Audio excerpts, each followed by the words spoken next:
Chapter 264. Qin Shiyue looked around at the tragedy in the hall and was very satisfied. Only then did she use her qinggong to rush out of the hall. When she passed by Zhang Xiaohua, she whispered, "Follow us." Zhang Xiaohua glanced at her and didn't answer. She used her qinggong and followed behind them unhurriedly. After leaving the hall, Qin Shiyue looked around and then flew to the other side of the hall. There was a round moon gate on this side. There was a small path leading inside. Presumably, it was the inner residence. Not long after the three of them entered, they saw several servants and maids running away in panic. When they saw Qin Shiyue, they were so scared that their faces turned ashen. Qin Shiyue didn't hesitate and shouted, "Stop, or I will kill all of you." In an instant, everyone stood in place and trembled. They didn't dare to move. Qin Shiyue walked to the nearest servant and asked, "Marulong just ran away. Do you know where he ran to?" That servant was like a sieve. His teeth were chattering. How could he say it? When Qin Shiyue saw this, she reached out with lightning speed and grabbed his throat. With a little force, a kacha sound was heard. A stream of blood flowed out of the servant's mouth, and he fell to the ground. Then, Qin Shiyue walked to a servant a little further away. When the servant saw Qin Shiyue walk over, his face turned pale. Before he got close, he smelled a foul smell. The servant was so scared that he lost control of his bladder. Qin Shiyue frowned and turned to another servant. The servant who lost control of his bladder had a burst of joy on his face. Just as he put on a smile, a cold light flashed and the servant's head flew to the sky. The smile was frozen on his face forever. Seeing Qin Shiyue's action, Zhang Xiaohua couldn't help but frown. She didn't agree, but she was also someone else's dish. How could she have the right to speak? Seeing the murderous demon king rushing towards him, the servant's hands and feet trembled uncontrollably and his face turned scarlet. Qin Shiyue was very satisfied with her deterrence and said while walking, "Do you know? If you know, then tell me. If you don't, then everyone in this courtyard will die." The servant opened his mouth, but no words came out. His eyes turned white and bulged out like a goldfish. He could only exhale, but no matter how hard he tried, he couldn't inhale. The servant grabbed his throat and twitched weakly. Then, he softly fell to the ground. He was scared to death by Qin Shiyue. Qin Shiyue didn't have any expression on her face. She looked around and walked towards a servant girl. At this time, a servant girl in the small pavilion next to them trembled and said, "Sir, I roughly know where Master Ma went. However, if I bring you there, will you spare us? We are just servants of the Ma mansion." When Qin Shiyue heard this, she was slightly surprised. She looked at this thin and ordinary-looking girl and smiled. "Of course." The girl trembled as she walked out and said, "Sir, I'll take you there. Can you let them go? They really don't know anything." Looking at this brave girl, Qin Shiyue waved her hand and said, "Take me there." The girl looked at the servants and servant girls around her who were already ashen-faced. She gritted her teeth and walked towards the inner residence. Qin Shiyue said in surprise, "Girl." Marulong ran out from the corridor on the other side of the hall. The girl shook her teeth and forced a smile. She said, "I know. Sir, there is a path from here. If we go through the front hall, it will be a long detour." Qin Shiyue said, "Oh." She didn't say anything else. She knew this girl must know. Sure enough, after walking for a while, they came to another pond. At the end of the pond was a winding corridor. The girl pointed at a rockery in the pond and said, "Sir, it's that rockery." One night, this servant woke up at night and saw Master Ma come out from there by the moonlight. Qin Shiyue looked at the rockery and then looked at the girl. She smiled and said, "Are you sure?" The girl said, "I'm sure. Although it's night, the moonlight is very bright. If I can't even recognize my own master, how can I?" Qin Shiyue signaled to Ing Fei. Ing Fei used her lightness skill and flew over the pond. She directly flew to the rockery to check. Qin Shiyue looked at the girl and said with a smile, "You're not afraid of me?" The girl said, "I'm afraid." "Then why did you bring us here? If I didn't bring you here, wouldn't we all be killed by you?" Qin Shiyue nodded and said, "Aren't you afraid that I'll go back on my word?" The girl's face instantly turned pale. She bit her lips and didn't dare to speak. At this time, Fei shouted from the rockery, "Sir, there is a mechanism here." Qin Shiriyue rolled her eyes and said, "Okay, you can go." The girl didn't move. Qin Shiriyue frowned and said, "I told you to go. Why don't you go?" The girl said, "Sir, you go first. I'll go after you." Qin Shiriyue laughed, turned around, and then waved her hand. When the girl saw Qin Shiriyue waving her hand, she was so scared that she closed her eyes. Zhang Xiaohua's heart also thumped. Unexpectedly, Qin Shiriyue waved her hand and shouted, "Ren Xiaoyao, come with me." Zhang Xiaohua sighed and jumped in front. There was some joy in her voice. Qin Shiriyue didn't understand. She turned her head and looked at Zhang Xiaohua in surprise. She muttered, "Looking at your mood, it's quite good." The two of them used their lightness skill. When they reached the rockery, the girl turned around and ran away.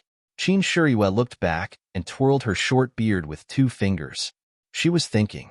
Under the rockery, there was a dark cave entrance. There were stairs leading down. Fei was a little hesitant and said, "Sir, is this a trap?" Qin Shiriyue smiled and said, "Even if it's a trap, you don't dare to enter it." Fei smiled apologetically and said, "Following, sir.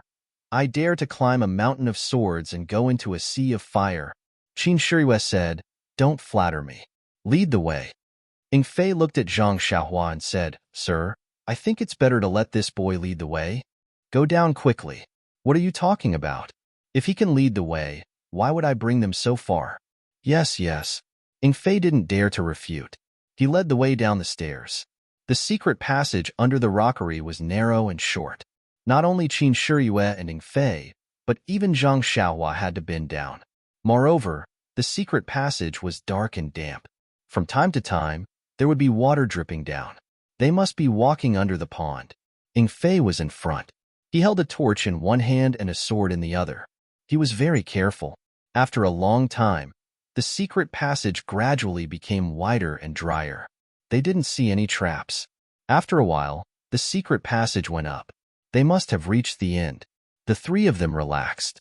Not long after, a half-closed door appeared in front of them. Light shone in from outside.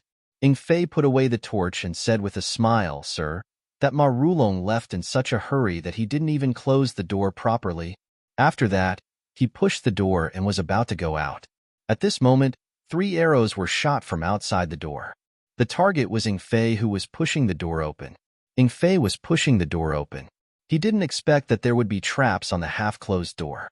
It was too late to dodge. The arrows were shot by traps. They were very powerful. They were aimed at Fei's upper and lower body. If they hit the target, Fei's life would be in danger. In the blink of an eye, Qin Shiriyue kicked Fei's waist and sent him flying away, just in time to avoid the arrows flying from the top and the bottom. But the arrow in the middle couldn't be dodged. It hit Fei's left arm. With a poochie sound, it penetrated his arm. Ouch! Fei couldn't bear the pain and cried out. The remaining 2 arrows flew past Fei and shot towards Qin Shiriyue. Qin Shiriyue had just kicked Fei away. She wasn't stable yet. She took out the soft sword from her waist and swung it at the arrow in the middle. With a kong sound, the soft sword hit the arrow. It was actually an iron arrow. The arrow changed its direction. With a poochie sound, it shot deep into the secret passage. The arrow in the middle flew past Qin Shiriyue and shot straight towards Zhang Xiaohua.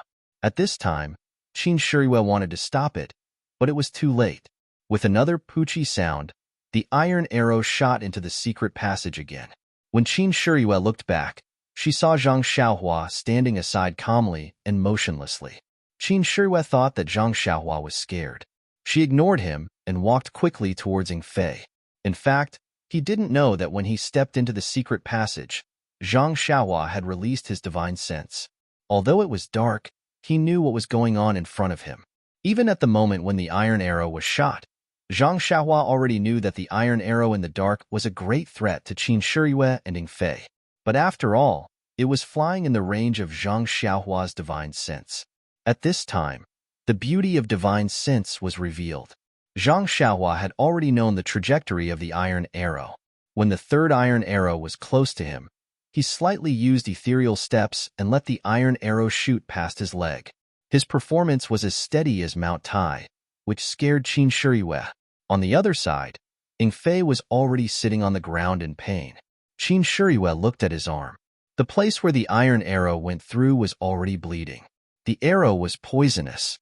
Qin Shiyue frowned and kicked the door open. This time, there was no poisonous arrow. Qin Shiyue shouted, "Ren Xiaoyao, helping Fei out." Zhang Xiaohua responded and went forward. He helped Ing Fei up from the ground and dragged him out. Qin Shiyue took out a small porcelain bottle from his arms and poured out a scarlet pill. He said, "Ing Fei, the poison on the arrow is very strong. Take this poison-repelling pill first." Ing Fei's pale face forced a smile and said, "Thank you for giving me this pill. With this pill, I think my life can be saved." After that, he took the poison-repelling pill and put it into his mouth. When Zhang Xiaohua heard the poison-repelling pill, his heart moved. Was this some kind of pill? He couldn't help but take a closer look. He used his divine sense to scan it. It seemed that there was no yuan qi in it. Just as he was about to take a closer look, Ing Fei had already swallowed it. The poison-repelling pill was really powerful. After Ing Fei took it for a while, the wound on his arm began to bleed. At this time, Qin Shiyue stretched out his finger and pressed on the acupuncture points on Ing Fei's arm a few times to stop the bleeding. Ing Fei said with difficulty, "Master, we have been delayed for a long time. I think old Ma has already gone far away. What do you think? Please vote for me. Thank you." -2. Chapter 266. Qin Shiyue raised his head and looked around. This was a small closed courtyard. It seemed that no one lived here, and no one cleaned it. A line of wet footprints was heading towards a well in the corner of the courtyard. Qin Shiyue quickly walked over and looked around. He asked, "Ing Fei, you can't move with your injuries. Stay here first. I'll go and have a look." Then, he was about to jump down. He looked back at Zhang Xiaohua and said, "Boy, come with me."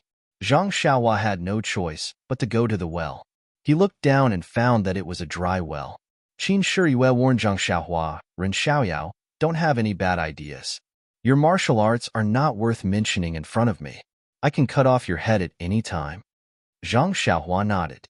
Qin Shiyue pulled out his soft sword and jumped down the dry well. When he dodged, Zhang Xiaohua also jumped down. There was a secret passage at the bottom of the well, but this secret passage was obviously more spacious than the previous one. It was also clean. Qin Shiyue walked in front with a fire and a soft sword. Zhang Xiaohua followed him closely. He had already released his spiritual awareness and scanned from a distance. However, this secret passage was the same as the previous one. There was no mechanism at all. After walking for a long time, Zhang Xiaohua was a little impatient. This secret passage seemed to have no end.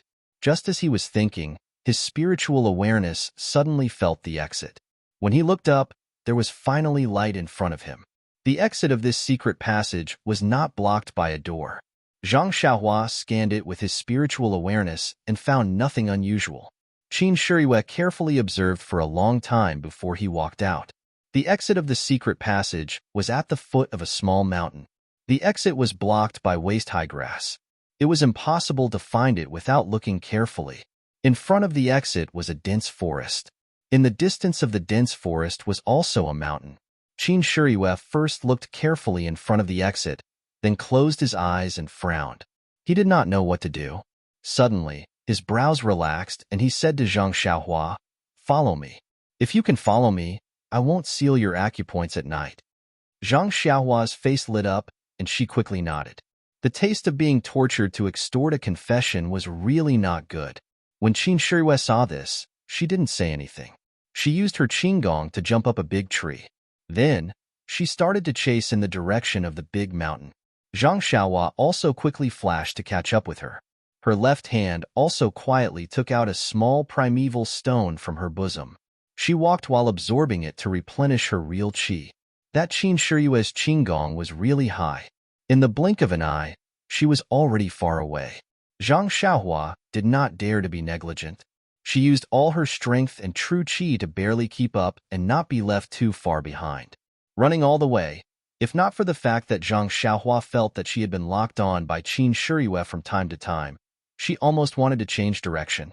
After chasing for a while, Just as they were about to reach the foot of the mountain, a bean-sized shadow appeared in front of them. It was also leaping forward. Wasn't that Ma Rulong who had escaped? Looking at his speed, he was much slower than Zhang Xiaohua, not to mention Qin Shiyue. After running for so long, she still hadn't reached her destination. That shadow seemed to have noticed something. Looking back, he had already noticed Qin Shiyue's white hair. Unconsciously, his speed immediately increased a lot. However, not long after, he slowed down again. After all, Ma Rulong was a man who was almost 70 years old. Even if his internal strength was profound, after running for so long, his internal strength must be exhausted. When Qin Shiyue and Zhang Xiaohua caught up with Ma Rulong had just reached the foot of the mountain. This was a barren mountain forest. It was very far from the edge of the forest. It seemed that there were no traces of people. Ma Rulong stood in a place with some white fog. He seemed to be somewhat leisurely. Facing Qin Shiyue, he said, "Lord Qin, you have already killed Qiu Shidao and the auspicious 3 treasures of the Righteous Alliance. Why do you still care about this old man's dying life? Forgive others." Qin Shiyue looked around and then looked at the white fog behind Ma Rulong. She thought for a while and smiled. "Old Ma, if you didn't collude with Qiu Shidao to set up a trap in the inner hall, I might have let you go because of your previous contributions.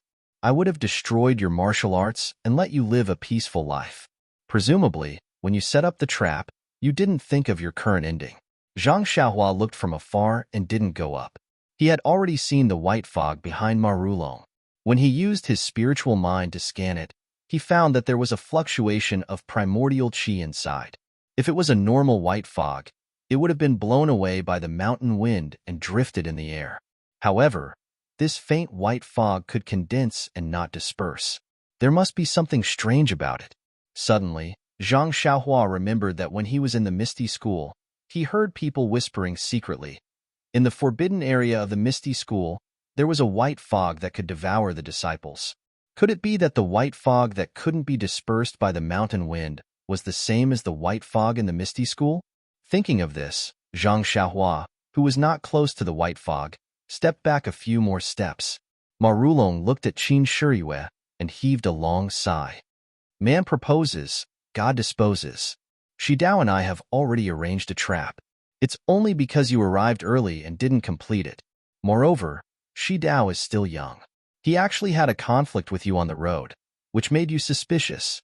If I had a few more days, even 10 Lord Qins wouldn't be able to walk out of my Ma mansion." Qin Shiyue smiled and said, "Old Ma, you overestimate yourself?" "Overestimate yourself? Where's Messenger Ing? Why didn't he catch up with you? Is he dead now? Ha ha ha, that poisonous arrow was originally given to you, but now Messenger Ing is enjoying it. It's just a poisonous arrow. It's not a problem for me. The winner is the king and the loser is the bandit. I don't want to say anything more. If it weren't for the problem of the 3 auspicious treasures, Lord Qin, you would probably still be trapped in the inner hall. When your internal force is exhausted, I will stab you with my sword. Can you dodge it?" Qin Shiyue looked at Ma Rulong with a smile and didn't say anything. "You know you can't dodge it, right? Maybe that's why you keep chasing me and want to take my life." Qin Shiyue shook her head and asked, "The demonic sect treated you well. Why did you betray the demonic sect and join the Righteous Alliance?" "Alas." Ma Rulong smiled bitterly and said, "Treated me well? It's not just well. It's too mean. What kind of family is the Ma family? Although it's declining now, it won't be bullied by the demonic sect. Even Ing Fei, that kind of person, dares to show off in front of the Ma family. He is still considered good. The previous messengers all treated the Ma family as lambs to be slaughtered. Moreover, I, Ma Rulong, am old. It's fine if I work for the demonic sect, but why do my descendants need to be oppressed by you? My descendants also need to be famous in Jianghu. They also need to be righteous." Qin Shiyue frowned and said, "Being righteous and righteous doesn't conflict with working for the demonic sect. You don't understand, Lord Qin. People like you don't understand the thoughts of people like us. On one hand, we are righteous, but on the other hand, we are doing things that betray the Righteous Alliance. That kind of contradiction, that kind of hidden feeling, you will never understand. Moreover, The demonic sect doesn't know the value of the Ma family. You have never respected the Ma family. We can't get the status and glory we want from the demonic sect. Naturally, we have to find someone else to rely on. Value? Qin Shuriwei suddenly remembered that the sect leader asked her to come to the Ma family and the evil tiger gang. There must be a deep meaning. You don't know, right? Even someone like Lord Qin doesn't know. Others won't respect the Ma family. Well, the sect leader specifically asked me to come to the Ma family, Qin Shuriwei explained. Of course, the sect leader knows, but it's easy to see the king of hell, but difficult to deal with the little ghosts. The sect leader can't always pay attention to us. Sometimes, he is worried about us. How can the disciples of the Ma family show up? Qin Shuriwei was interested. She said, "What secrets does the Ma family have?" Qiu Shidao said that he wanted to tell me a big secret. Could it be that you gave it away?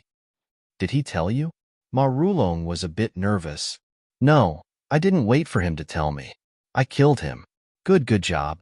If he didn't cause trouble, why would the Ma family be like this? He's your grandson-in-law. You, Sai, don't mention it. What grandson-in-law? It's just my granddaughter's wishful thinking. After marrying him, did he even look at my obedient granddaughter? However, she got what she wanted. This is her life. She can't blame anyone else. Then why? Qin Shuriwei's gossipy soul was awakened. She asked again and again. Zhang Xiaohua, who was listening at the side, was also surprised. Why? Why should this old man tell you? Qin Shuriwei was slightly surprised. They had been talking for a long time. Why did he stop at the most important part and wait for the next chapter? How boring. Looking at Qin Shuriwei, Ma Rulong smiled and said, Lord Qin, this old man wants to negotiate with you. What do you think? Qiu Shidao negotiated with me, so I killed him. What do you have that's worth me not attacking? What secrets can he have? It's just the things I gave him. He thought that he hid it very well. In fact, it's not just me. Even the righteous Tao Alliance knows about it. Qin Shuriwei pondered for a moment and said, Tell me your conditions first. Ma Rulong was overjoyed. He said, This old man won't ask you to spare my life. I just want you to promise not to kill the Ma family disciples. It's that simple? If I go back on my word and go back to kill, won't you lose money? Who doesn't know that Lord Qin's words carry enormous weight? I'm not worried about this. Qin Shuriwei thought for a moment and said, Okay, I promise you. Tell me. Ma Rulong nodded and said, Actually, from the beginning, my granddaughter was attracted to Qiu Shidao and wanted to marry him. But Qiu Shidao didn't want to marry my granddaughter at all. He even rejected the marriage proposal. If it wasn't for the fact that my dowry was so good that Zhang San of the Righteous Tao Alliance was moved and couldn't refuse, how could their alliance leader come out and force him to submit so obediently? Things? Even Zhang San was moved? The Righteous Tao Alliance is one of the super sects in Jianghu. They have abundant resources. What can they not have? The Ma family actually has things that even Zhang San couldn't refuse. Qin Shuriwei couldn't help but be surprised. -3. Chapter 267. Ma Rulong looked at Qin Shuriwei's surprise with satisfaction and said slowly, You didn't expect it, right? Lord Qin, the Righteous Alliance actually covets my little Ma family's things. Even though they sent so many precious medicinal ingredients today, it's just to further improve our relationship and hope that I can return the favor. Guess what the Righteous Alliance wants? Qin Shuriwei shook his head. Ma Rulong looked up at the changing clouds in the sky and said, White clouds change like dogs, the stars change. Life is so short, but the world changes so strangely. All right, Lord Qin, what do you think of the 3-talent flag formation that the 3 auspicious treasures used in the inner hall? I heard you call out its name, so you must know its origin. Moreover, you also walked through that formation. What do you think? It's very powerful. If it wasn't for a sudden mistake, I probably wouldn't have been able to walk out of that inner hall today. Although the 3-talent flag formation is powerful, if you want to set it up, just a person is not enough. You also need a formation stone. Formation stone? The jade stone in the 3 auspicious treasures' hands? Yes, Lord Qin is right.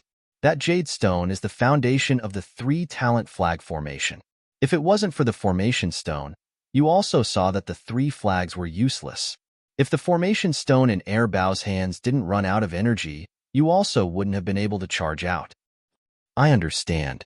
You gave the Righteous Alliance this formation stone, right? Yes, Lord Qin is right. However, this jade stone is not called a formation stone, but a divine stone. In ancient times, it was also called a primordial stone. Hearing this, Zhang Xiaohua, who was standing in the distance, frowned. As expected, this was a primordial stone. So that's how it is. Qin Shiyue suddenly understood. However, he was puzzled. Although the divine stone was useful, if there was no formation, what was the use of it?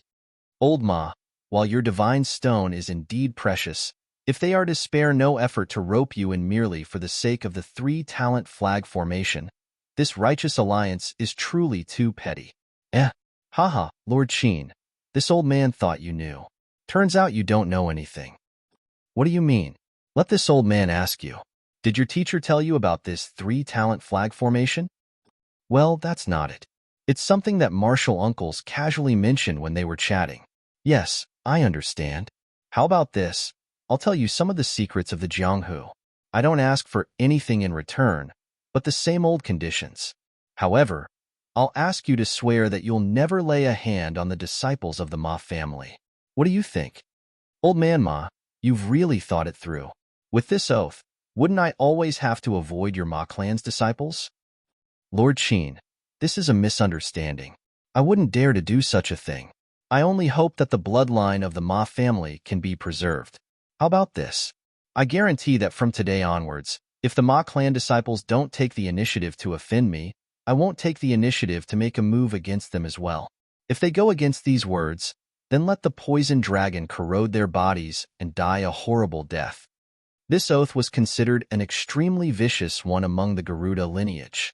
Ma Rulong nodded in relief after hearing it. He said, actually, the use of the God's Stone is not limited to this tripartite flag array. It is the foundation of all arrays. Moreover, it is also. After saying this, Ma Rulong thought for a moment and asked, Lord Qin, do you know where all the martial arts in this world come from? This? Qin Shiyue scratched her head and said, is the path of martial arts passed down from generation to generation? What other strange things can there be? Think about it, Lord Qin. You have a master who taught you. Then your master's master, and all the way up, who was the first person to teach you martial arts? This? Maybe it was a genius gifted by the heavens who had an epiphany. Haha, there are geniuses who have created their own unique skills. However, they all have other martial arts as a reference. How can they create their own unique path? There are no martial arts in this world, so how can they create their own unique skills? Qin Shiyue didn't say anything and listened quietly. Zhang Xiaohua in the distance also did the same.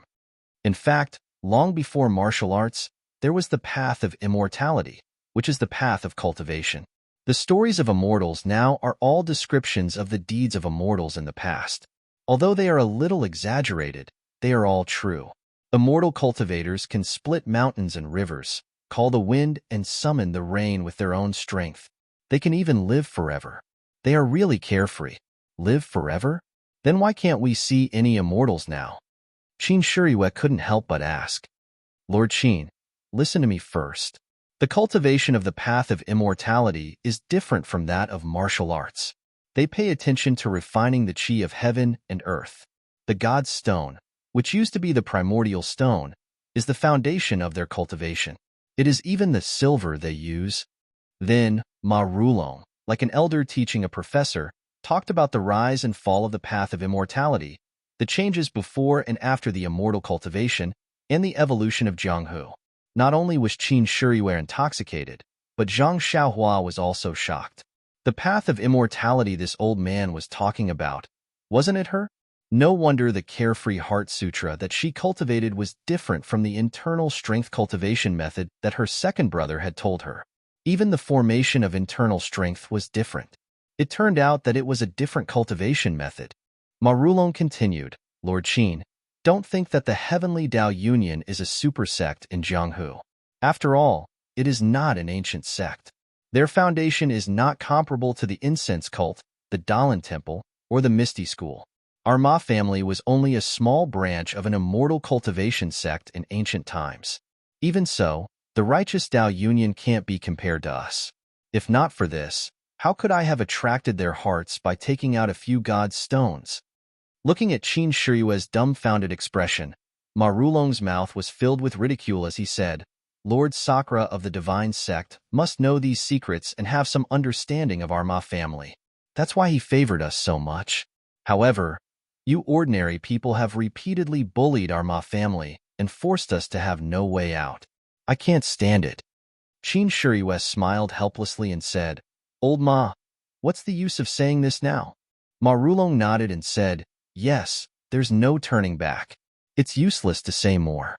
In fact, the qi of heaven and earth has always been very thin after the immortal Tao was destroyed for thousands of years. However, in recent years, there have been signs of an increase. Do you know why Lord Sakura asked you to collect ancient jade articles?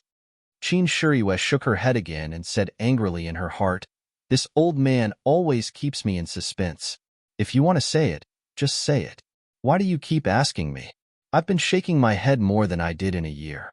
My neck is sore. The immortal Tao's cultivation methods, formations, alchemy, refining weapons, and talismans are all recorded in a kind of jade article. They are called jade slips and can only be read by the immortal Tao's divine sense.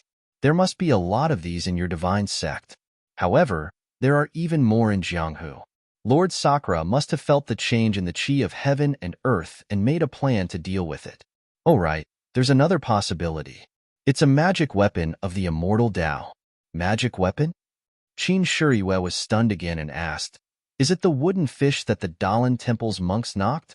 Ma Rulong shook his head and said, The wooden fish is just a name borrowed by the bald man of the Dalan Temple. The immortal Tao's magic weapon is the same as our martial Tao's weapon. In fact, the martial Tao's sword, saber, and other weapons also evolved from the immortal Tao's magic weapon. However, the immortal Tao's magic weapon is very strange. Even the jade hairpin on the head can be a powerful magic weapon. Yes, if you change it to a golden hairpin, it can also be used as a hidden weapon. There are also feather fans, jade bracelets, belts, and so on. As long as you can think of something, it can be refined into a magic weapon.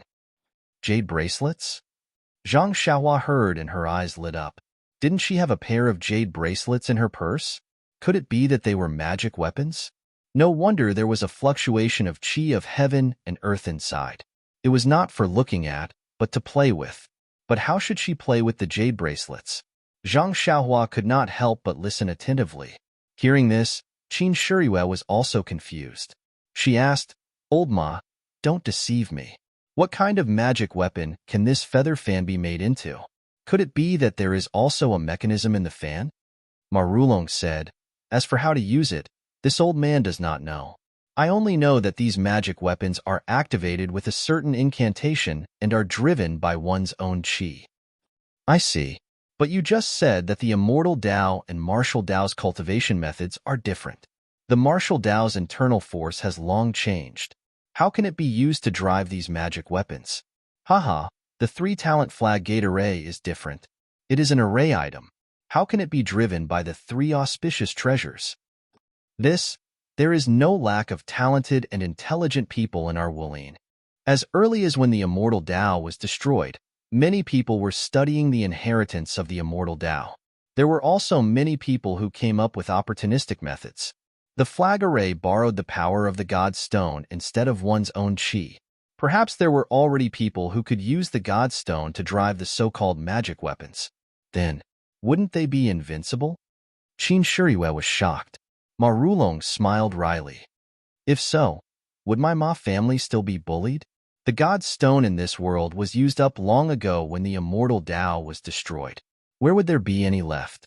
Even if there were some left, they would be hidden away. Who would use immortal Tao if they could solve it by force? And immortal Tao is not inherent to us. There are always drawbacks. Aren't the 3 auspicious treasures a classic example? Qin Shiyue finally nodded. Moreover, the immortal Tao's magic weapons and jade slips have not been replenished by the qi of heaven and earth for 10,000 years. Most of them can't withstand the loss of their own qi and have long become ordinary jade. How can they be found so easily?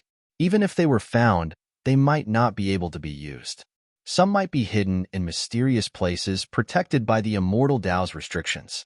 How can a martial Tao cultivator obtain them? Restricted lands? Is it a forbidden area? Lord Qin, you are mistaken. Restricted lands are places that others are not allowed to enter. They are different from places protected by restrictions. Simply put, the immortal Tao's restrictions are powerful formations.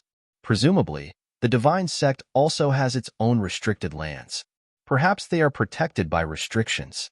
Old Ma, you just said that the qi of heaven and earth has increased. How can a martial Tao cultivator like you sense the qi of heaven and earth? -3. Chapter 268. Could it be that you've also practiced the immortal cultivation method? Qin Shiyue asked. When Zhang Xiaohua heard this, he also had doubts in his heart. That's right, when he cultivated the Carefree Heart Sutra, he could release his senses and sense the heaven and earth Yuan Qi. However, this Yuan Qi was rarely seen, and he could only sense a few strands in the herb fields. Could it be that Ma Rulong also cultivated an immortal cultivation technique? Also, he had a place with rich qi of heaven and earth? Zhang Xiaohua's ears perked up. Ma Rulong smiled bitterly and said, how could this old man have such an opportunity to obtain an immortal cultivation technique? This technique had already been lost for tens of thousands of years. Even if my Ma family tried our best to preserve it, it was impossible. It had already been gone for thousands of years. Also, didn't I just say that most of the methods are recorded in jade slips? The qi of jade slips can't last long. How can the methods be preserved? Then how did you know? I didn't sense it, but saw it. Qin Shiyue and Zhang Xiaohua exclaimed at the same time. Qin Shiyue looked back at Zhang Xiaohua with a gloomy face. Then, she turned back and asked, you can see the qi of heaven and earth? Ha ha ha, how can I see the qi of heaven and earth? I think Lord Sakura of the Divine Sect is like me. He saw the changes in the restriction of the Forbidden Land and knew that the qi of heaven and earth had changed. Seeing Qin Shiyue's puzzlement, Ma Rulong said, restriction and formation are the same. They both need the qi of heaven and earth. However, there are many powerful restrictions that don't just rely on the qi of heaven and earth. They can also absorb the qi of heaven and earth. The restrictions in the world were all set up by the immortal cultivation method 10,000 years ago. In the past 10,000 years, the restrictions have absorbed less and less qi of heaven and earth. However, in the past few years, the restrictions have shown signs of strengthening. Don't you think it's a sign that the qi of heaven and earth is recovering? Qin Shiyue nodded. Then, she said in surprise, does your Ma family also have a forbidden land? Ma Rulong's face was a little red. He said proudly, you only know now. If not, how can our Ma family be a family of inheritance? Although our Ma family only has one restricted area, it's fundamentally different from the Righteous Tao Alliance's lack of one. Then, the forbidden land you mentioned, is it? Yes, Mr. Qin, you guessed right. It's here. To be more precise, it's behind me. The white fog behind you can't even be blown away by the wind. It must be a part of the restriction. Lord Qin is very smart. There are many forms of restrictions. Some of them are light, such as red, yellow, five-colored, etc. There are also white fog, black smoke, etc. I've heard that some restrictions can create illusions that perfectly integrate with the surrounding environment. My Ma clan's restriction area is this white fog. Qin Shiyue and Zhang Xiaohua both nod secretly. Since Zhang Xiaohua learned about the space in the purse, she knew that there must be something strange about the cave she went to before. Now she knows that it is the inhibition that Ma Rulong mentioned. Not to mention the white fog in the Misty School's forbidden land that swallowed people. It must be similar to the Ma family's restriction. Qin Shiyue thought of the forbidden land in his sect that emitted five-colored light. It must be the restriction that Ma Rulong mentioned. Naturally, he knew how the sect leader knew about the changes in the qi of heaven and earth. However, Qin Shiyue was puzzled. Why did Ma Rulong bring him here? Did he want to use the restriction to kill him? Thinking of this, Qin Shiyue couldn't help but take a step back. Seeing Qin Shiyue take a step back, Ma Rulong knew what he was thinking. He said with a smile, don't worry, Lord Qin. If I can use the Forbidden Land to make enemies, I don't need to say anything. You must be wondering why I ran here, right? Qin Shiyue nodded. Marulong said, the Immortal Dao's restriction is used to protect important things. I've known about the restriction in the back mountain since I was a child. I've always been looking forward to seeing what is inside. However, this restriction of the Immortal Dao requires one to have the cultivation of the Immortal Dao to be able to walk in unscathed. Otherwise, one will be pushed out by the restriction or be trapped to death. In the past, my Ma family had countless intelligent people who wanted to enter this restriction with their own strength. However, no one has ever been able to come out alive. No one knows if they died inside or if they had other fortuitous encounters. I know the lightness skills of the Garuda branch of the divine sect. In front of Lord Qin, I have no chance of escaping. Since I'm going to die under Lord Qin's sword, I might as well come to the Forbidden Land to take a look. It can also end my life's worries. Then, he asked with a smile, I wonder if Lord Qin is satisfied with this explanation? Qin Shiyue also smiled and said, aren't you afraid that I will break into your Forbidden Land? Marulong bowed and said, in that case, Lord Qin, please go first. Marulong stepped forward and said with a smile, Old Master Ma, please go first. Zhang Xiaohua was puzzled. She already knew that the Forbidden Land ate people. No one who went in came out. Why did Qin Shiyue still want to go in?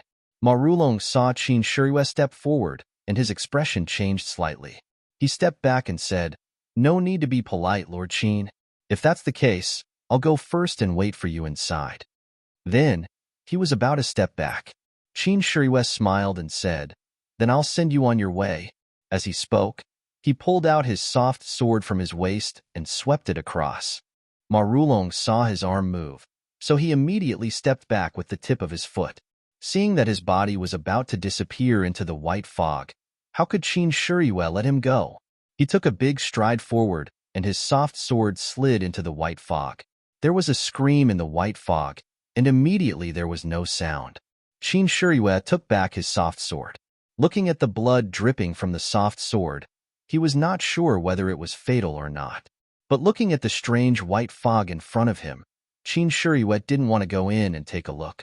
After waiting for a while, Qin Shiyue turned and walked to Zhang Xiaohua. He said with a smile, Ren Xiaoyao, did you enjoy listening to it? Zhang Xiaohua was stunned and puzzled. Lord, are you kidding? I didn't hear anything. My ears have been inflamed for the past 2 days, and I can't hear anything. I was thinking of asking you to find a doctor to take a look. Just in time. When we arrive at Xinji town later, I hope you will be kind enough to let me see a doctor. Qin Shiyue curled his lips and said, don't make trouble for me. I don't intend to kill you. You know it yourself. We still need to find the cauldron from you. After listening to what you said just now, you know the importance of the cauldron. It's something that the leader of the divine sect must get. You'd better tell us who took it. Zhang Xiaohua secretly said in his heart, nonsense. If I didn't listen to what you said today, I would have thought that the big cauldron was an incense burner. Now that I know it's an immortal object, how can I return it to you? Not to mention that I have use for myself. Even if I don't have use for it, if I give it to you, won't you immediately kill me? Zhang Xiaohua said with an innocent face, Lord Qin, I really don't have this thing. How do you want me to tell others? Qin Shiyue heard this and his smile became wider. He reached out his hand to touch the cauldron, but after thinking about it, he said, these few days, you've also eaten the torture of my divine sect. I didn't expect you to be able to persist. If it's an ordinary person, he would have already been tortured to madness. You're still quite happy. However, since I've already promised you that I won't touch your acupoints, I naturally won't touch them. Anyway, your fate has already been handed over to Lord Sakura. I just need to take you back. Did you hear what I said today? Who took the cauldron behind you? I don't know. After that, he looked at the sky and said, put away your selfish thoughts and obediently follow me back to the divine sect. Listen to the hierarch's arrangement. Let's go. After that, he used his lightness skill and flew back. Zhang Xiaohua didn't dare to slack off and also followed closely behind. On the way back, Qin Shiyue didn't use his full strength. Zhang Xiaohua also followed behind easily. Even so, Qin Shiyue was still puzzled. Where did this guy come from? His foundation in lightness skill was actually so solid. After returning to the cave in the secret passage, Qin Shiyue looked around and had no choice but to plunge in. When the two came out of the dry well, they saw Ing Fei sitting on the ground with a sword in his hand. His face was already ruddy. An iron arrow was thrown on the ground, and his arm was already bandaged. Seeing Qin Shiyue coming out of the dry well, his expression was obviously relaxed. He stood up and asked, "Why did Lord Qin go for so long? Did you kill that old man, Ma?" Qin Shiyue said, "This secret passage is very long. After going out, I chased him for a long time before I killed him. How's your injury?" Ing Fei said, "I pulled out the iron arrow by myself. Now I'm fine. I have to thank Lord Qin for the poison-dispelling pill. Otherwise, even if there were 10 of me, I would still die." Qin Shiyue thought for a moment and said, "You bandaged yourself carelessly. After a while, when we go to town, it's better to find a doctor to bandage it again." Ing Fei said with a smile, "Thank you, Lord Qin." Qin Shiyue asked, "Can you still use lightness skill?" Ing Fei said, "It should be fine." "Well, the two of you come with me." After speaking, Qin Shiyue jumped on the roof. After roughly looking at the direction, he jumped toward the Ma residence. Qin Shiyue didn't want to go through that damp and low secret passage again. Not long after, they arrived at the Ma residence. The whole courtyard was quiet, and there was no one. It was completely different from the hustle and bustle at noon. Qin Shiyue took the two of them to the roof of the Ma residence for a while. They didn't see a single person. Instead, they saw the 3 horses that they rode. Qin Shiyue thought for a moment and said, "Let's go. Let's go to town first and check your injury." After speaking, he led the horse and walked out of the gate of the Ma residence. Zhang Xiaohua looked at Qin Shiyue's back in surprise. She opened her mouth and wanted to ask him why he didn't look for the relics of immortality in the Ma residence. But she thought about it again. Ma Rulong had already prepared for this. Today, he didn't even see half of his nephews. They must have taken advantage of the chaos to run away. How could those precious things still be hidden in the Ma residence? Presumably, Qin Shiyue also thought this through, so he left without hesitation. The 3 of them rode on the horse and went through the main road. At the corner of the tea house, an old man stared at their backs fiercely. It was Qiu Shidao's old housekeeper. "Please vote for me. Thank you." -3. Chapter 269. The sun was setting in the west, and a round scarlet sun was hanging in the clear sky of the West Mountain. On a secluded path in the wilderness, 3 horses were trotting slowly. The red sun in the west cast a long shadow on them. They were Qin Shiyue, Ing Fei, and Zhang Xiaohua. It had been a few days since the massacre in Xinji town. Ing Fei's injury had already recovered. The poisonous arrow pierced through his left arm, but it didn't hurt the bone.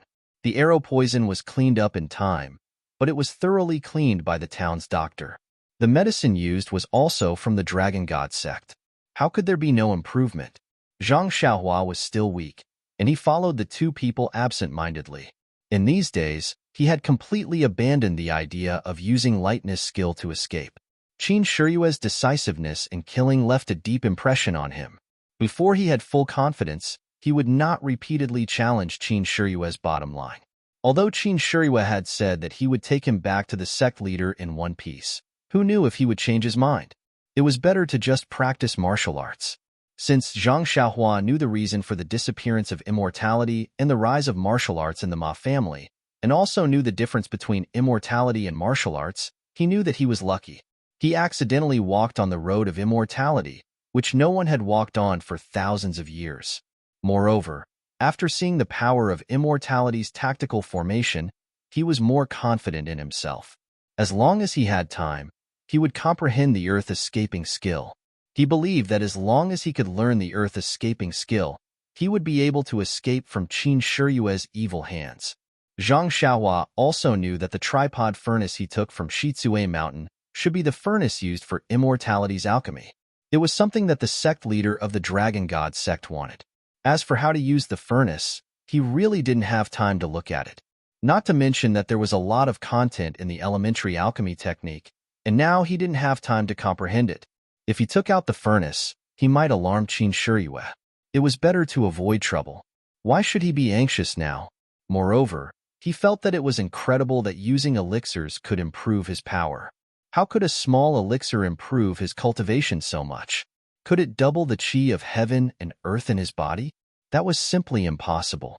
She remembered that there was something called the chi-generating pill in the money pouch. It seemed to have been thrown away without any regard. Presumably, it wasn't anything good. Zhang Xiaohua also lacked interest in the idea of trying it out herself.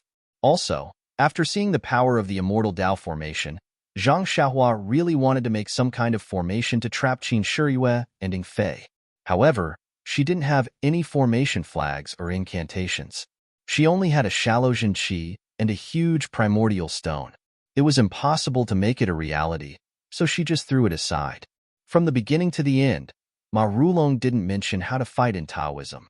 He only said that there was the power to summon wind and rain and move mountains and seas. His words made Zhang Xiaohua's blood boil, but she only painted a pie for him. Although there was a jade ring in the money pouch that should be a magic weapon, she didn't know how to use it. Even if she knew how to use it, could the jade ring still be used after 10,000 years? Everything was unknown. Zhang Xiaohua looked blankly at the red sun in the distance that was about to set behind the mountain. It was about to be engulfed by darkness. Everything in this world was about to fall into darkness. She couldn't see the road ahead clearly. What about her own road? There hadn't been the immortal Tao for 10,000 years. She actually received the inheritance of the immortal Tao and cultivated the immortal Tao cultivation method. There was no one to guide her, no reference, and no one to point out her own way. Everything had to rely on her own strength. Loneliness, powerlessness, and other negative emotions constantly grew in her heart. However, just as Zhang Xiaohua was dispirited, the setting sun finally fell below the cliff. Even when its last ray of sunlight left the world, it was still so brilliant and glorious. The last ray of sunlight reflected in the lonely youth's eyes seemed to soar and ignite the youth's fighting spirit. There are so many living things in the world, but only I have such a situation. Why do I see the immortal Tao as a bumpy road? Since the revival of the immortal Tao chose me, why should I hide? I will do my best, and there will be a new me. Thinking about this, the scenery at the side of the mountain didn't feel dark. She also didn't feel uncomfortable in this captive situation. Zhang Xiaohua understood something in her heart, and her cultivation improved again. Since the last time she suffered from qi deviation, Zhang Xiaohua carefully comprehended the Worry-Free Heart Sutra from beginning to end. At the end of the Heart Sutra, it mentioned the cultivation of the state of mind. However, the cultivation of the state of mind shouldn't be a bottleneck in the qi refining stage. It was strange that she encountered it again and again. Moreover, she also knew that every time she encountered an enlightenment in her heart, her cultivation of the state of mind would improve by another level. As long as she had primeval stones in her hands, her cultivation would naturally be able to keep up. She wouldn't have to worry about the risk of qi deviation again. This was a good thing. Zhang Xiaohua unconsciously revealed a smile. At this time, in the distance, the sound of horse hooves gradually faded away. It was very abrupt. Zhang Xiaohua frowned. Her divine sense spread out like a net, but there didn't seem to be anything abnormal in the surroundings. Ying Fei also urged her horse forward and asked, "Lord Qin, what's the matter with the people in front? Why don't you let this little one go forward and take a look?" Qin Shiyue smiled and said, "They must be people from the Righteous Tao Alliance. Let's go forward and take a look. If there's fortune, it's not a disaster. If there's a disaster, we can't avoid it. In this vast wilderness, it's the easiest to escape. There's no need to be afraid of them." After traveling for a while, they didn't see any movement. Zhang Xiaohua also didn't understand. The main road was right in front of them. Looking at the lights in front of them, it was already a small village. It wasn't a good opportunity to make a move. Why was this? When Qin Shiyue arrived at the main road, there was another person on the main road who saw them from afar. He also quickly got on his horse and galloped away. The three of them looked at each other. They didn't know why, but although they were already on the main road, if there was an ambush, it would still be troublesome. Thus, they were 120% careful. Unfortunately, even when they entered the small village, they still didn't encounter any ambushes. Instead, Just as they entered the village, there were several people waiting there. A white and fat person dressed as a shopkeeper came forward and bowed. "Excuse me, are you Lord Qin and lording in front?" Ing Fei went forward and said, "It's us. What's the matter?" The innkeeper said, "This one is the innkeeper of this town's largest inn, the Four Seas Inn. There's an uncle who has already booked a banquet and a room for Uncle Qin and the others. Please follow this one over." Zhang Xiaohua was flabbergasted. There was actually such a good thing? Although Qin Shiyue was also flabbergasted, he wasn't surprised. When Ing Fei looked at him, he casually waved his hand, indicating that he agreed. The shopkeeper received the message and was very happy. He personally went forward to lead Qin Shiyue's horse and respectfully walked forward.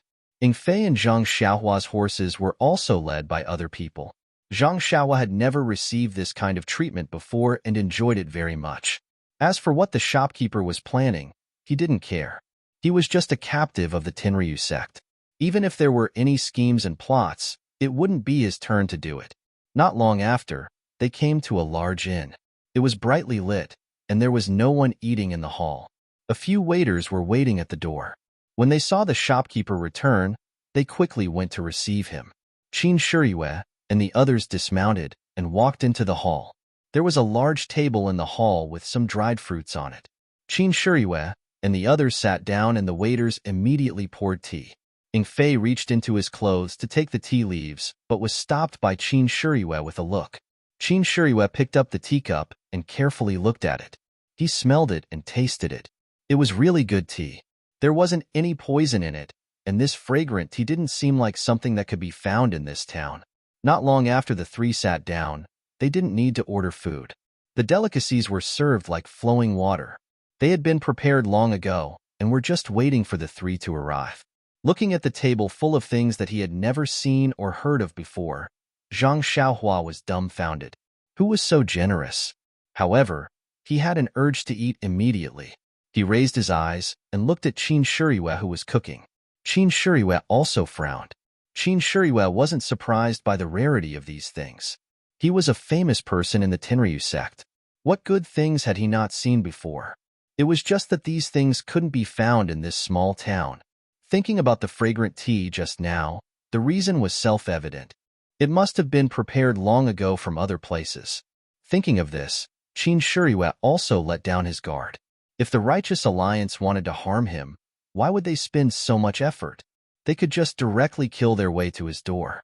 Who would want to curry favor with him? Qin Shiyue gradually had some ideas. Seeing Ing Fei and Zhang Xiaohua looking at him with eager eyes, Qin Shiyue couldn't help but secretly smile. He said, "Eat. This must be the master's good intentions. Don't let him down." After that, he first picked up a piece of camel hump and put it into his mouth, carefully tasting it. Ing Fei, as the messenger of the Tenryu sect, was served with good wine and good meat everywhere he went. These days, he was injured and had to worry about the attack of the Righteous Alliance. Naturally, he was lacking in food. Seeing such a good meal, he was also happy and kept eating this and that. As for Zhang Xiaohua, there was no need to talk about him in detail. He almost ate his own tongue. Not only that, there was a white porcelain jug on the table. The wine poured out from the jug was amber-colored. The mellow fragrance overflowed. Even Zhang Xiaohua, who had never drunk wine before, couldn't help but swallow his saliva. Ing Fei was injured, so Qin Shiyue poured 3 cups for him. As for Zhang Xiaohua, Qin Shiyue used the excuse that he was underage and let him drink half a cup. The rest was left to Qin Shiyue. Even if it was only half a cup, Zhang Xiaohua was still very happy. He was just a prisoner. Qin Shiyue gave him a drink. It was the result of many days of interaction. How could he dare to have extravagant expectations? They ate to their heart's content and ate until the moon rose. Then, they saw the fair and fat shopkeeper walk in with a smile on his face. He cupped his hands and said, "Master Qin, Master Ing, young master, may I ask if the food is to your liking?" -3. Chapter 270. Qin Shiyue said, "Very good. Shopkeeper, sorry to trouble you. I didn't expect that although your inn doesn't look good on the surface, the food inside is superb. You really can't judge a book by its cover." The shopkeeper's face was a little red. He cupped his hands and said, "Sir, you misunderstood. How can my small and be so generous? This was all arranged by a previous master. Even the chef was brought by him. Mayan hasn't even processed this kind of food." "Oh, where's the person you mentioned? Why don't you come in and see me?" The shopkeeper smiled apologetically and said, "That master has already left before you three came to the town. He just told me to serve you well." "How does the person you mentioned look like? How is he dressed? Can you leave your name?" "Sir Chin, please forgive me. That master specially told me not to say much. I just said that he was an old friend of yours. I don't know his name." "Oh, so it's like this. Well, I won't make things difficult for you. We've already eaten and drunk enough. Let's arrange for a rest early." "Yes, sir. My inn has been emptied. Today, I specially received 3 masters. Please follow me." After that, he took the 3 people to a quiet courtyard at the back. He smiled apologetically and said, "There are 3 guest rooms in this courtyard. Please take a rest. I'll wait here. If you have any requests, just call me." Qin Shiyue nodded. She looked at the small courtyard and went straight to the room in the middle. Ing Fei glanced at Zhang Xiaohua and also chose a room. These 2 people were a little worried during the day. They were afraid that Zhang Xiaohua would run away. At night, they were completely relieved. They knew that even if he ran away, he wouldn't run far. Zhang Xiaohua smiled bitterly. Looking at the shopkeeper standing respectfully at the door of the courtyard, she thought, "Let the shopkeeper personally guard the door. It must be a lot of money." Then, she went to the last room. Zhang Xiaohua carefully closed the door and sat cross-legged on the bed. He had been with Qin Shiyue and the others for the past few days. Other than absorbing the Yuan Qi from the Yuan stones and meditating on the Earth Escape technique, he didn't have time to practice the Fist of the North Star and the sword moves with his left hand. Today, he was finally alone in a room. He didn't plan to practice the fist and sword moves. Although the Fist of the North Star was something he had created, seeing how much importance Openg attached to it, it must have something to do with the immortal Tao. He didn't want to cause trouble for himself. If Qin Shiyue saw this, he would definitely be in trouble. He had been meditating on the Earth Escape technique for the past few days, but he didn't dare to try it out rashly. Qin Shiyue had also seen the auspicious 3 treasures of the 3-talent flag formation. Zhang Xiaohua first closed her eyes and meditated for a while to practice the Worry-Free Heart Sutra. Then, she recalled the incantation of the Earth Escape technique. Combining the incantation she had comprehended these days, she used her hands to make the incantation. There were many incantations for the Earth Escape technique. There were actually 9 of them. Each of them was different and needed to be continuous. Zhang Xiaohua, who was new to the incantation, didn't know how to start. Thinking about the incantation she saw in Ma Rulong's mansion, Zhang Xiaohua decided to ignore the incantation for now. First, she understood the first incantation. In fact, the incantation was the same as the breathing technique of the Heart Sutra. They were both particular about the rhythm, where the incantation should be, and where the zhenqi should be. If there was a master to teach, one only needed to point out the secret. Zhang Xiaohua naturally didn't have such good fortune. She could only fumble around on her own. Naturally, it was extremely difficult to get started. However, this also had its advantages. After all, she had fumbled around on her own. She was clear about all the pros and cons. As long as she got started, it would be easy to practice all kinds of incantations in the future. It wouldn't be like learning from predecessors. When practicing other incantations, one still had to rely on a master's guidance. If she practiced it on her own, it would be even more difficult. As expected, although Zhang Xiaohua had already felt that she had comprehended quite well these days and only lacked the final practice, when she really started, alas, it was simply too horrible to look at. No matter how her fingers moved, she couldn't reach the realm described in the incantation. And no matter what, the zhenqi in her body couldn't coordinate with the changes in her hand gestures. If it was an ordinary person, perhaps they would be impetuous and have the thought of relaxing. But Zhang Xiaohua was different. This fellow's intelligence might not be high, and his talent might not be good, but there was one advantage. Once he had identified a direction, he would dive in until he found a result. No matter if it was success or failure, he would have no regrets. Moreover, Zhang Xiaohua already had this kind of experience when practicing the Carefree Heart Sutra. There was no such thing as a failure in one go. Success only came once in a million times. Therefore, he wasn't impatient. He just continued to gesture until his fingers were sore. Only then did he take a short break to absorb some of the Jinqi. Actually, in the Ma residence, Ma Rulong had already said that the qi of heaven and earth was showing signs of recovery. But from what Zhang Xiaohua's divine sense could see, there weren't many more strands of Zhenqi in this world. If he only relied on the Zhenqi of heaven and earth normally, this Carefree Heart Sutra definitely wouldn't improve even an inch. His cultivation still relied on that Zhenqi of heaven and earth. Speaking of this tiny Zhenqi, it was rather miraculous. Zhang Xiaohua had been absorbing with all his might for so long, but the Zhenqi in the Zhenqi didn't seem to show any signs of decreasing. Just thinking about it made Zhang Xiaohua grin. If it was the Carefree Heart Sutra, it would be completely absorbed in a few times.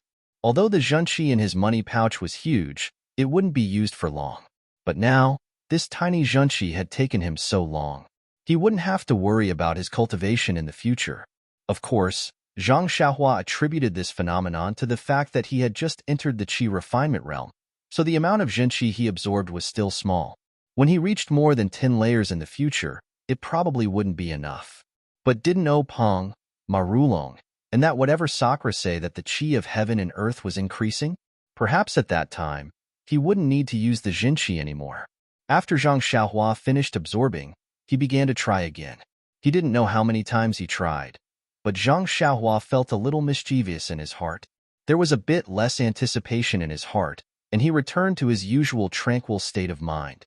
Perhaps it was this kind of state of mind that had no desires or desires. During a certain practice, he suddenly felt that the Zhenqi he was forming in his hand had a great attractive force, attracting the Zhenqi that just happened to reach a certain point. This attractive force was so great that Zhang Xiaohua couldn't resist it. In an instant, all the Zhenqi in his body was sucked dry and directly poured into the Zhenqi in his hand. Zhang Xiaohua knew that he had thoroughly comprehended this Zhenqi and could also truly put it into practice. Thus, he immediately changed his hand gesture and began to form the next Zhenqi. Perhaps it was because he didn't form the Zhenqi correctly, or perhaps the Zhenqi in his body was exhausted, but in any case, the second Zhenqi didn't succeed. Immediately, the Zhenqi that had just been sucked out dissipated in his hand. Zhang Xiaohua felt a burst of heartache. This was the Zhenqi that he had cultivated for many days. How could it be all gone in an instant? Zhang Xiaohua hurriedly released his divine sense and used the Carefree Heart Sutra to draw out the Zhenqi that had just dissipated. This was the qi of heaven and earth, which was very precious, and it couldn't be wasted. Unfortunately, even if Zhang Xiaohua acted in time, he could only reabsorb nearly 60% of the Zhenqi, and the remaining 40% dissipated between heaven and earth. However, Zhang Xiaohua didn't regret it. In terms of his gains today, he was willing to bear this loss. It was just absorbing more Zhenqi. Looking at the sky, Zhang Xiaohua didn't continue to try the Zhenqi. Instead, he took out a Zhenqi stone from his arms, one in each hand, and sat cross-legged, quietly absorbing the Zhenqi. After a while, he fell into a deep sleep. The endless starlight once again surrounded his body. The Zhenqi stone in his hand was also emitting a faint light, which was absorbed by Zhang Xiaohua's Zhenqi. The Zhenqi stone was several times faster than Zhang Xiaohua's absorption. In less than a moment, the Zhenqi that Zhang Xiaohua had lost was replenished, and the Zhenqi in the Zhenqi stone was still constantly absorbed into his body. In another room, Qin Shiyue and Ying Fei were talking. Qin Shiyue pointed to a bag on the table and said, "Ying Fei, go out and give all the ancient jade articles collected in the past few days to the local contact point. Ask them to send them to Sect Master as soon as possible." Ying Fei stepped forward, picked up the bag and said, "Yes, my lord. I'll go right away. However, today's matter is a bit strange. Shall we avoid it first and wait until tomorrow to send it out?" Qin Shiyue said with a smile, "It doesn't matter. Although we still don't know who it is, it won't do us any harm. Everything should be unchanged. This jade article is something that Sect Master is looking forward to. It's better to send it back to Sect Master as soon as possible." Ying Fei said with a smile, "In fact, This kind of thing can be done by us. Why bother you, my lord? Qin Shirue said, Fei, you still don't understand the importance of this task. If it wasn't necessary, do you think Sect Master would send me out? If it weren't for me, could you have escaped from Marulong and Shinji Town? Fei immediately smiled apologetically and said, Yes, I was careless. I'll do it now. By the way, Qin Shirue stopped Fei and asked, The boy who calls himself Ren Xiaoyao has fallen asleep, right? Of course. I don't know what kind of reincarnation this guy is. When it's time, he will sleep like a log and won't wake up. If he wakes up now, even God will laugh at him. During this time, did you feel that someone was following you? No, my lord. It's strange. We have caught Ren Xiaoyao in our hands. Why isn't the force behind him in a hurry to hide? Is it really as he said, that he has nothing to do with this cauldron? That might not be the case, sir. Perhaps he's just a pawn who knows little about their organization. Even if we caught him, they had enough confidence that we wouldn't be able to find anything on them. That's why they've been abandoned. Well, there is this possibility. But, no matter what, we have to bring this burden back to the sect. Whether he has nothing to do with this matter, or is just a pawn, let Sect Master decide.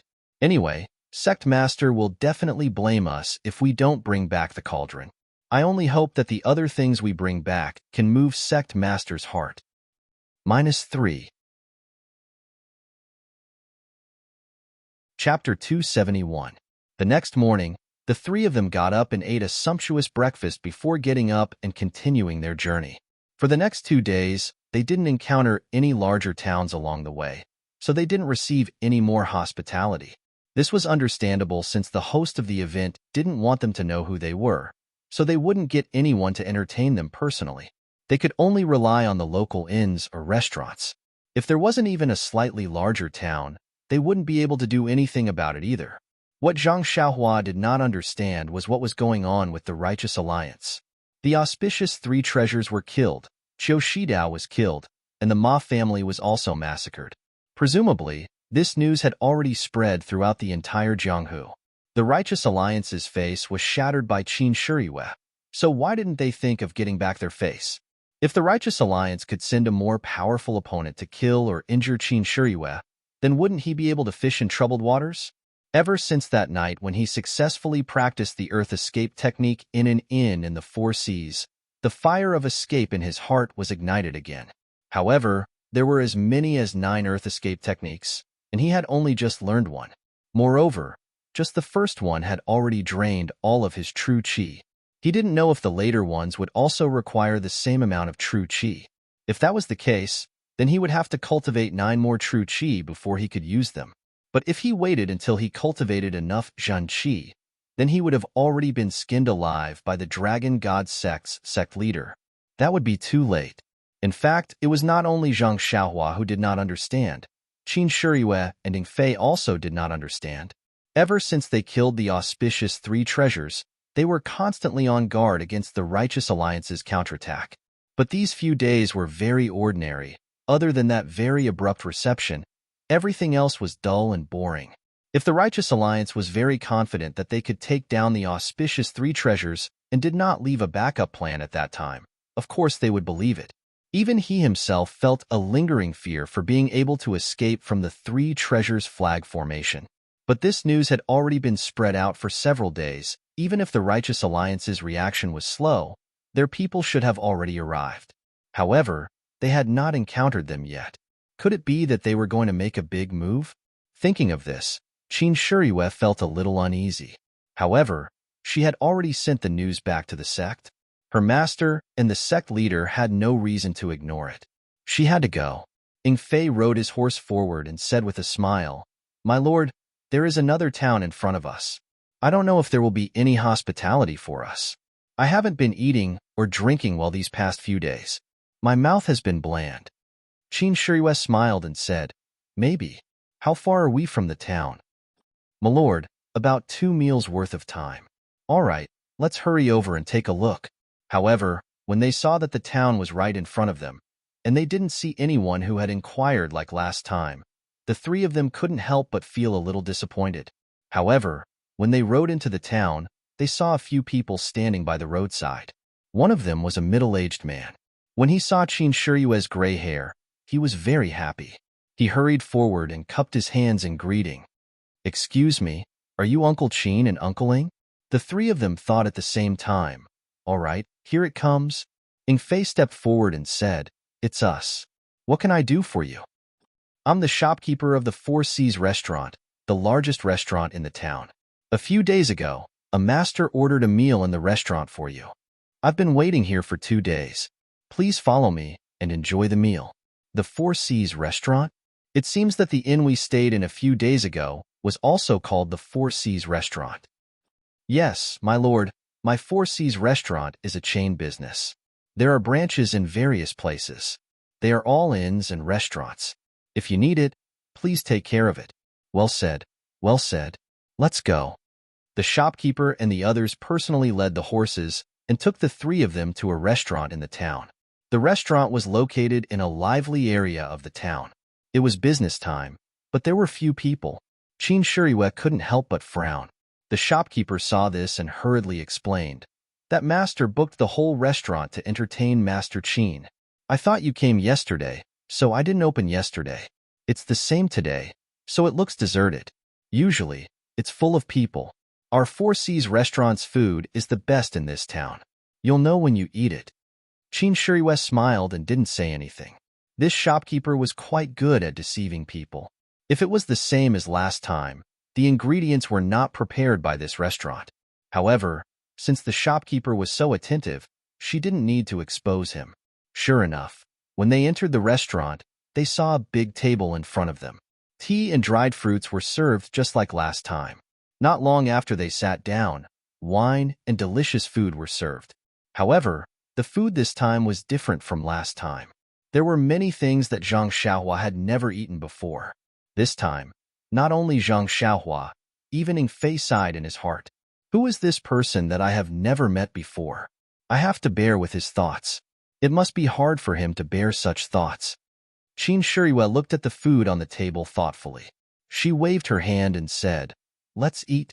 Hearing this, Zhang Xiaohua immediately began to eat. Hee, the taste of being a prisoner was really good. If it weren't for the fact that he had no freedom, he would want to follow Qin Shiyue for the rest of his life. Seeing Zhang Xiaohua wolfing down the food, Qin Shiyue snickered inwardly.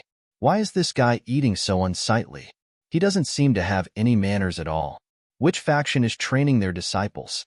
Why don't they teach them proper etiquette and social etiquette? Although fighting and killing are important in Jianghu now, being gentle and elegant is also indispensable. But when she turned her head to look at Ing Fei, she felt dizzy. Why did he pick up the food carelessly like Zhang Xiaohua? Why did he learn nothing but to eat after following Zhang Xiaohua for a few days? Qin Shiyue couldn't help coughing in a low voice. When Ing Fei looked up, Qin Shiyue glared at him fiercely. Ing Fei immediately understood something and immediately began to eat obediently. Zhang Xiaohua also looked up when he heard the cough and looked at the two of them in confusion. Seeing that Ing Fei didn't compete with him for delicious food, he was very happy and buried his head in eating again. Qin Shiyue and Ing Fei smiled bitterly. If it weren't for the fact that there were only 3 of them in the restaurant, they would have pretended not to know this guy. When the 3 of them were eating happily, suddenly there was a disharmonious sound. They heard a loud voice outside the restaurant. "Shopkeeper, shopkeeper, is your restaurant a restaurant or not? It's time to eat. Why don't you let us in to eat?" "Hero, please don't be angry. My restaurant has been booked out. I'm sorry. I'm very sorry. If you like the food in my restaurant, please come tonight or tomorrow. I'll definitely give you a 20% discount." "Nonsense. I'll leave this damn place in the afternoon. Who has time to patronize? When you came here yesterday, you said it was booked. I'll give you face and find another restaurant. But when I passed by this restaurant, I didn't see anyone eating here. Why did you book it out today? Are you trying to trick me?" "I wouldn't dare. I wouldn't dare. The Four Seas restaurant operates in accordance with the principle of reputation. How would we dare to trick customers? This time there really is someone. They didn't come yesterday and only came today. How about this, Hero? I'll send a waiter to go with you to another restaurant and let them give you a 50% discount. What do you think?" "Bah, there are only 2 big restaurants in this town. I already ate yesterday. Do you want me to go again today? Moreover, how can you book out a restaurant for 2 days and wait for customers? You're not being honest. I want to see where this god is from. He actually dares to put on such airs. Grandpa, Grandpa, my dear Grandpa, please spare me. Why don't you come over tonight, and I'll give you a 5% discount. Move, I want to go in and take a look. Don't, please don't. Give me some face, okay? Give you face? Fuck, who will give me face? I already gave you face yesterday. Don't ask for face today. Uncle, I beg you. How about I give you a 10% discount tonight? This is the lowest discount I can give. I've never asked for this before. The two people's words came closer and closer. Their loud voices actually broke into the restaurant. The person who entered the restaurant was a 9-foot-tall burly man. The middle-aged shopkeeper seemed very short in front of him. No wonder he couldn't stop him. In the hall, Qin Shiriyue held a small wine cup and slowly tasted the amber wine. She had a smile on her face and seemed to be in a good mood. The burly man pushed the shopkeeper into the hall. When he saw Qin Shiriyue's white hair, he was immediately stunned. The middle-aged shopkeeper turned around and said apologetically, "Uncle Qin, I'm really sorry. I really couldn't stop this hero." Just as Qin Shiriyue was about to speak, the burly man pushed the shopkeeper to the side and put on a servile expression. He smiled and said, "Lord Qin, this little one knew that you were dining here, so I came to propose a toast to you." However, the shopkeeper wouldn't let this little one in no matter what. That's why there was a conflict. It's a misunderstanding, a misunderstanding. Then, he jogged over, picked up the wine jug, and carefully poured wine for Qin Shiriyue. This action stunned the shopkeeper. Zhang Xiaohua, who wanted to watch the show, was greatly disappointed. She lowered her head and continued eating. Qin Shiriyue looked at the wine cup in her hand and asked, "How did you recognize me?" The burly man quickly smiled apologetically and said, "Uncle Qin just slaughtered the Ma family and is now very famous in the Jianghu. How could I not know?" Slaughtered the Ma family? That's right, Lord Qin. You're so impressive. Rumor has it that when you passed by Ma Rulong's house in Xinji town, you gave him face and paid him a visit, but he treated you poorly because you didn't bring a birthday gift. In a fit of anger, you slaughtered all 305 members of the Ma family. What do you think of Ma Rulong? Isn't it a blessing that Lord Qin is willing to visit him? He was still picky and wanted Uncle Qin to celebrate his birthday. Now, he's lost his lifespan. There's such a rumor? Zhang Xiaohua couldn't help but raise her head from the table. -3. Chapter 272. Zhang Xiaohua had personally witnessed the atrocities in the Ma mansion. If one were to say that Qin Shiriyue was vicious and merciless, that was for sure. But if one were to say that he was cruel and killed the innocent, that was absolutely not the case. The rumors in Jianghu were too small and unreliable. What else is there in Jianghu? Nothing, Lord Qin. Your decisiveness makes us very envious. We can't wait to follow you and kill all the people you don't like. Oh, right. The leader of the Righteous Alliance, Zhang San, has made a solemn protest to the Dragon God sect. He asked the Dragon God sect to hand over the murderer and severely punish the murderer. Moreover, he also contacted many small sects in Jianghu and issued a statement urging the sect to take responsibility for the tragedy of the Ma family. What else? In addition, the Dragon God sect also issued a statement expressing their regret for the tragedy of the Ma family. They said that this matter is Lord Qin's personal grudge and has nothing to do with the sect itself. The sect also has a friendly relationship with the sects in Jianghu based on the 7 principles.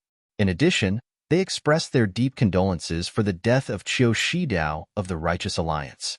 They also started a craze in the sect to practice martial arts to protect oneself. They proposed the slogan, "If your skills are not as good as others, don't go into Jianghu." Cough, cough. Zhang Xiaohua, who was eating, seemed to be shocked by these words and choked. Zhang Xiaohua drank water and thought to herself, "I was wondering why the Righteous Alliance didn't do anything. It turns out that they were just fighting a war of words." Ing Fei rolled his eyes and looked at Zhang Xiaohua as if he was a country bumpkin. Qin Shiriyue thought for a moment and asked, "Is there any other news?" The big man said embarrassedly, "No, Lord Qin. I'm just a wanderer in Jianghu." This news is also what I heard. As for whether there is any other secret news, I really don't know. Well, okay, you can go. The big man's face lit up. He hurriedly poured a cup of wine for Qin Shuriwe, put down the wine pot, and was about to leave. Humph. Qin Shuriwe snorted coldly and said, "Are you going to leave like this? Don't you want to leave something behind?" This. The burly man immediately began to sweat profusely. Qin Shuriwe smiled and said, "I wanted to kill you for disturbing my meal, but since you've brought me a lot of information, I'll kill you." Before Qin Shuriwe could finish speaking, the big man's face lit up with joy. He immediately took out a shiny dagger from his chest. Gritting his teeth, he slashed at his left wrist. But just as the dagger was about to touch his wrist, there was a bang. A wine cup hit the dagger and knocked it away. The big man looked up and saw that it was the wine cup that Qin Shuriwe threw. He couldn't help but turn pale. He trembled and said, "Lord Qin, do you really want this little one's life? My life is worthless. Please let me go." Qin Shuriwe smiled and said, "You're a decisive man. You're willing to give up one hand because you're afraid that I'll change my mind. However, you still have to finish my words. No one will wait for me to change my mind. Don't be in a hurry to make a move before I finish my words. Lord, please speak. This little one is listening." Qin Shuriwe picked up another wine cup and poured wine into it. She slowly took a sip and said, "I originally wanted to leave one of your hands behind, but since you poured wine for me, I'll leave one of your fingers behind." Really? The big man couldn't believe his ears. This murderous fiend would only leave one of his fingers behind when he collided with her? "You dare to doubt my words?" Qin Shuriwe was displeased. "I don't dare. I don't dare." The big man no longer hesitated. The dagger went down and immediately cut off the little finger of his left hand. He caught it with his hand and put it in his bosom. He didn't care about the blood dripping from his hand and the cold sweat on his forehead as he cupped his hands and left. The shopkeeper of the Four Seas family watched as the big man who didn't dare to announce his name from beginning to end left. He was very anxious. When he received this smiling, white-haired man, he thought that he was a good-tempered person. However, he didn't expect his temper to be so strange and his actions to be so ruthless. He slaughtered more than 300 people, and his expression didn't change at all. As for this man who collided with him, according to his ruthless heart, it was normal for him to want his life. However, just because that man offered him a toast, he only wanted his little finger. Even if that man left his hand behind, he didn't want it. It was really strange. As a result, the shopkeeper immediately raised his attention and paid attention at all times. He was afraid that he would be rude or do something wrong and anger this white-haired fiend. Qin Shuriwe was almost done eating. After the big man made a fuss, she lost her appetite. She looked at Zhang Xiaohua, who was still eating, and said, "I'm almost done eating. It's time to hurry. Let's go." After she finished speaking, she drank the last cup of wine and got up to leave. Zhang Xiaohua gloomily threw down her chopsticks and reluctantly left the table where she had saved a lot of delicacies. The shopkeeper immediately went forward and asked, "Lord Qin, did you eat well?" Very well. You cooked well. If there's a chance, I'll come back to eat here." If it was any other time, the shopkeeper would be very happy and look forward to the customer's reward. However, facing this fiend, how could he dare? He hoped that he would never see him again. He immediately smiled apologetically and said, "No problem, Lord Qin. If there's a chance, you'll come back to patronize this small store." Qin Shuriwe looked at his insincere expression and was too lazy to argue. She mounted her horse and casually threw a small ingot of gold to him and rode away. When the shopkeeper saw a shiny yellow object flying towards him, he thought that he had angered this fiend and that a hidden weapon was going to take his life. He was so scared that he almost fainted. When he saw that it was a piece of gold in front of him, he was immediately overjoyed. He hurriedly and carefully picked it up. After wiping the dust off his clothes, he put it in his arms like it was a treasure. Just like this, the three of them traveled for several days. Every time they arrived at a slightly larger town, there would be a mysterious person who would arrange the best food and accommodation. What made Zhang Xiaohua so happy was that she could only hope that this journey would not end. However, Qin Shuriwe and Ing Fei still looked normal, and carried out their duties as usual. Qin Shiyue and Ing Fei's bags on the backs of their horses were so full that they almost couldn't carry it anymore. When they set off the next day, they were empty again. At first, Zhang Xiaohua felt that it was a little strange and fantasized that they might also have bags of money like hers. However, after traveling for a long time, she gradually found that something was wrong. The divine sect was such a big sect. She had never heard of it before. Perhaps it was very small. There must be their own branches or contact points in various places. Qin Shiyue and Ing Fei only needed to go to various places to get the things that the divine sect's leader wanted. Then they would give it to other people and let them bring it back to the sect. Otherwise, wouldn't Qin Shiyue have to drive a large carriage? Wouldn't that be very dangerous? If there were bandits or something like that, wouldn't they be robbed? Oh, how would bandits dare to rob Qin Shiyue? Zhang Xiaohua slapped his forehead. In any case, none of this had anything to do with him. He slept from night to night, and he didn't know what they were doing. He just needed to eat and drink well and wait for the judgment of the sect leader. Seeing that there were more and more people on the road, Zhang Xiaohua knew that there must be another town in front. Thinking of the delicious food in front of her, Zhang Xiaohua salivated.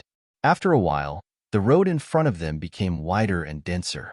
Zhang Xiaohua realized that there were more people here than in the suburbs of Pingyang City. Presumably, there should be a big city in front of them, which would not be smaller than Pingyang City. Sure enough, Ing Fei said, Lord Qin, Jinghua City is in front of us. It is a famous big city in the Han River. There are many scenic spots and historical sites inside and outside the city. If you have time, you should see more. Jinghua City. I haven't been here for many years. Lord, have you been here before? Ing Fei asked curiously. Yes, I have. When the divine sect subdued the 3 seas and 7 rivers, I also came here with my teacher to see. That was a grand occasion many years ago. Lord, you are lucky to have witnessed it. You are so lucky. Yes, although this matter was done secretly, and there were no rumors about it in the Jianghu, it was a heavy stroke in the records of the divine sect. Alas, time is unforgiving. The young man in the past is now gray and premature. Hearing this, Zhang Xiaohua almost laughed out loud. Although Mr. Qin had a head full of white hair, he wasn't that old. He was probably in his early 30s, much younger than Openg. It was quite comical to hear him act like he had aged so much. At this moment, the sound of horse hooves could be heard from afar. However, this time, it didn't get further and further away. Instead, it got closer and closer. Zhang Xiaohua raised his head and saw 3 riders approaching. His eyes were sharp, and he could see that the person in front was dressed in white. He was a handsome man with red lips and white teeth. He was even more beautiful than Qiu Shidao. Zhang Xiaohua muttered secretly, Why are there so many handsome men in the Jianghu? I can meet them everywhere. How can I live? Just looking at it makes me feel inferior out of nowhere.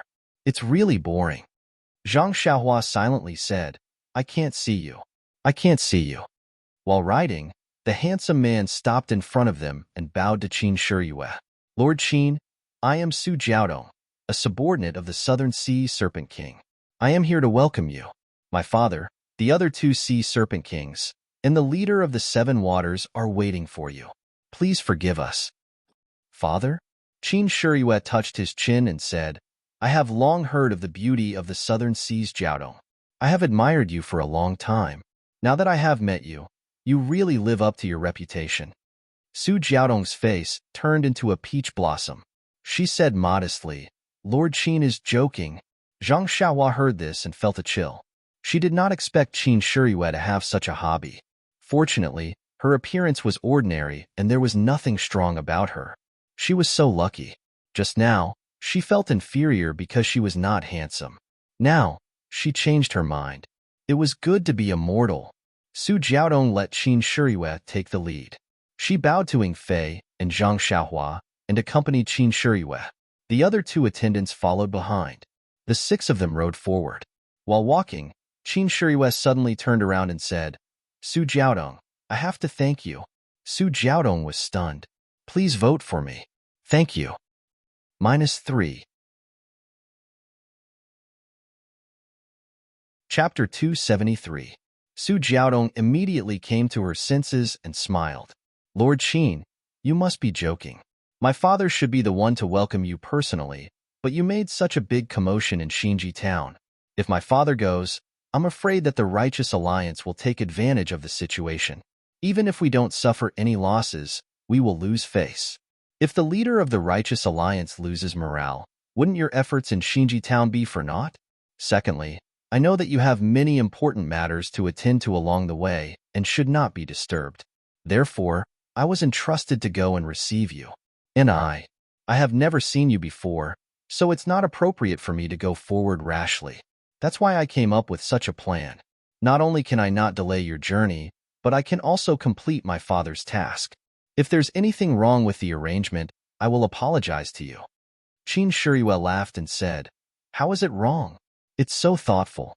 Ingfei and this Ren Xiaoyao almost bit their tongues off. Also, I really like your wine. I've developed a craving for it. Su Jiaodong heard and said happily, Since you like it, my father still has a lot. When we reach the city, I will prepare more for you.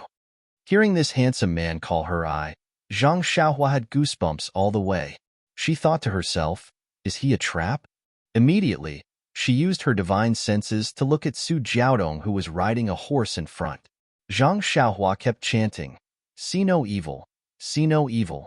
Of course, Su Jiaodong did not have an Adam's apple and her breasts were bulging. Men's pectorals could not compare to her. If she was not a woman, what else could she be? Fortunately, Zhang Xiaohua's heart immediately gave birth to hope that the martial world had not been taken over by handsome men. Although Jinghua City was already very close, it still took a lot of time to get there on horseback. When Jinghua City was really close, Zhang Xiaohua then saw that this was a city much bigger than Pingyang City. Not to mention the height of the city walls, just the city gate behind the moat was twice the size of Pingyang City. Moreover, there were 2 troops of soldiers in bright armor standing on both sides of the city gate. This kind of grandeur was far from what Pingyang City could compare with. About 50 steps away from the moat, there were a few rows of people on horseback. These people were tall and short, fat and thin, yes, handsome and ugly. They all had a respectful look.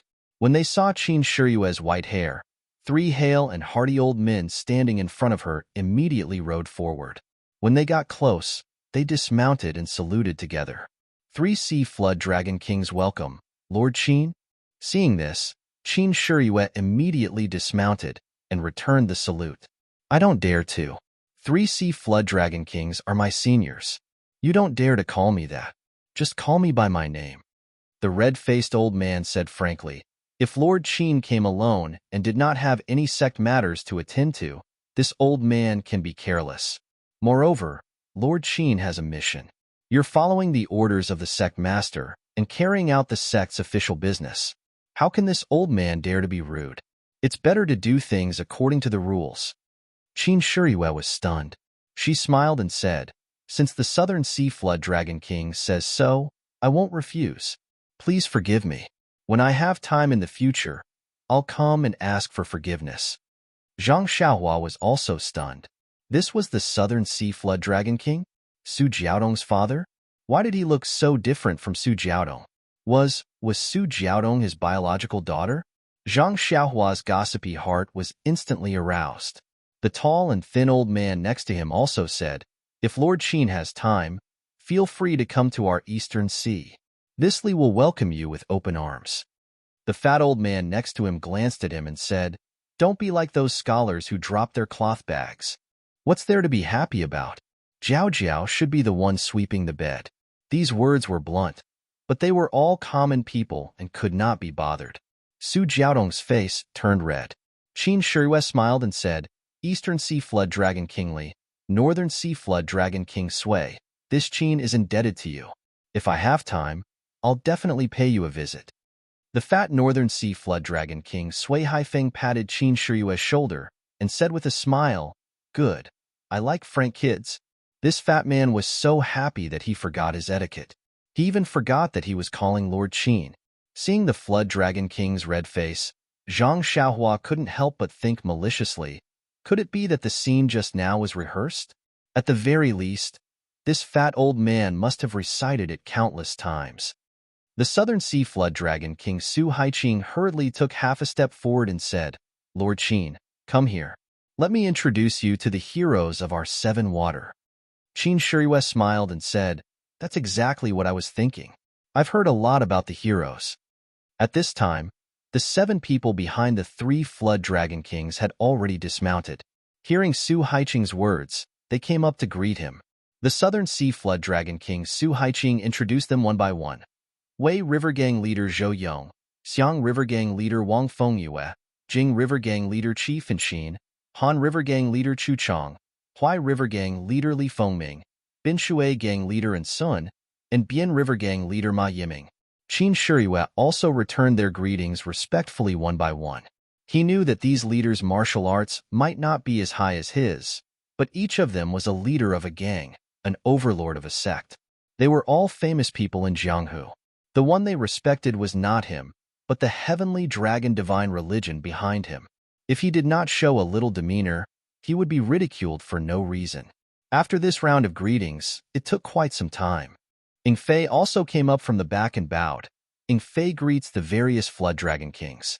"I often come here to nag you, so there's no need to be so polite." The Northern Sea Flood Dragon King patted Ing Fei with his fat hand and said with a smile, "Kid, you weren't honest last time when we were drinking. You actually cheated. I won't forgive you today." Ing Fei smiled bitterly and said, "Sui Jiao King, please forgive me. My alcohol tolerance is limited. Even if you often lose, I'll still drink with you. However, you should look for other lords." Everyone laughed. Although Sui Jiao Wang's gambling skills were terrible, his alcohol tolerance was also very high. The two Jiao Kings and the Seven Waters gang leader had all suffered at his hands before. Now that they heard Ing Fei mention it, they all felt a little sad. Zhang Xiaohua naturally didn't need to be polite. She was obviously a servant. Therefore, the Flood Dragon Kings of the Three Seas and the Seven Water Gang leader clustered around Qin Shuriwei and entered Jingyue City first. Su Jiaodong, Ing Fei, and the others followed behind. Strangely, Ing Fei also let Zhang Xiaohua follow by his side. This made Su Jiaodong somewhat puzzled. Was this servant supposed to follow along? When everyone entered the city gate and was about to move forward, they heard the sound of horse hooves behind them. Although the gate of Jingyue City was wide, Qin Shuriwei and the others weren't people who walked by the side. When Zhang Xiaohua looked back, she saw a group of soldiers in iron armor. They were riding valiant black horses and were rushing towards the city gate. The one in the lead was a fierce man with an ugly face. He had a tiger's mouth and a lion's nose. His face was full of needle-like beard. He held a sky piercer in his hand. As he ran, he shouted, make way, quickly make way for this lord." The voice and the sound of horse hooves gradually approached. It seemed that they had already arrived at the city gate. The fierce man saw that the group of people in front of him were still walking slowly beside the city gate. He didn't rush to dodge and shouted loudly, "This is an urgent military situation. Unrelated people, make way for this lousy."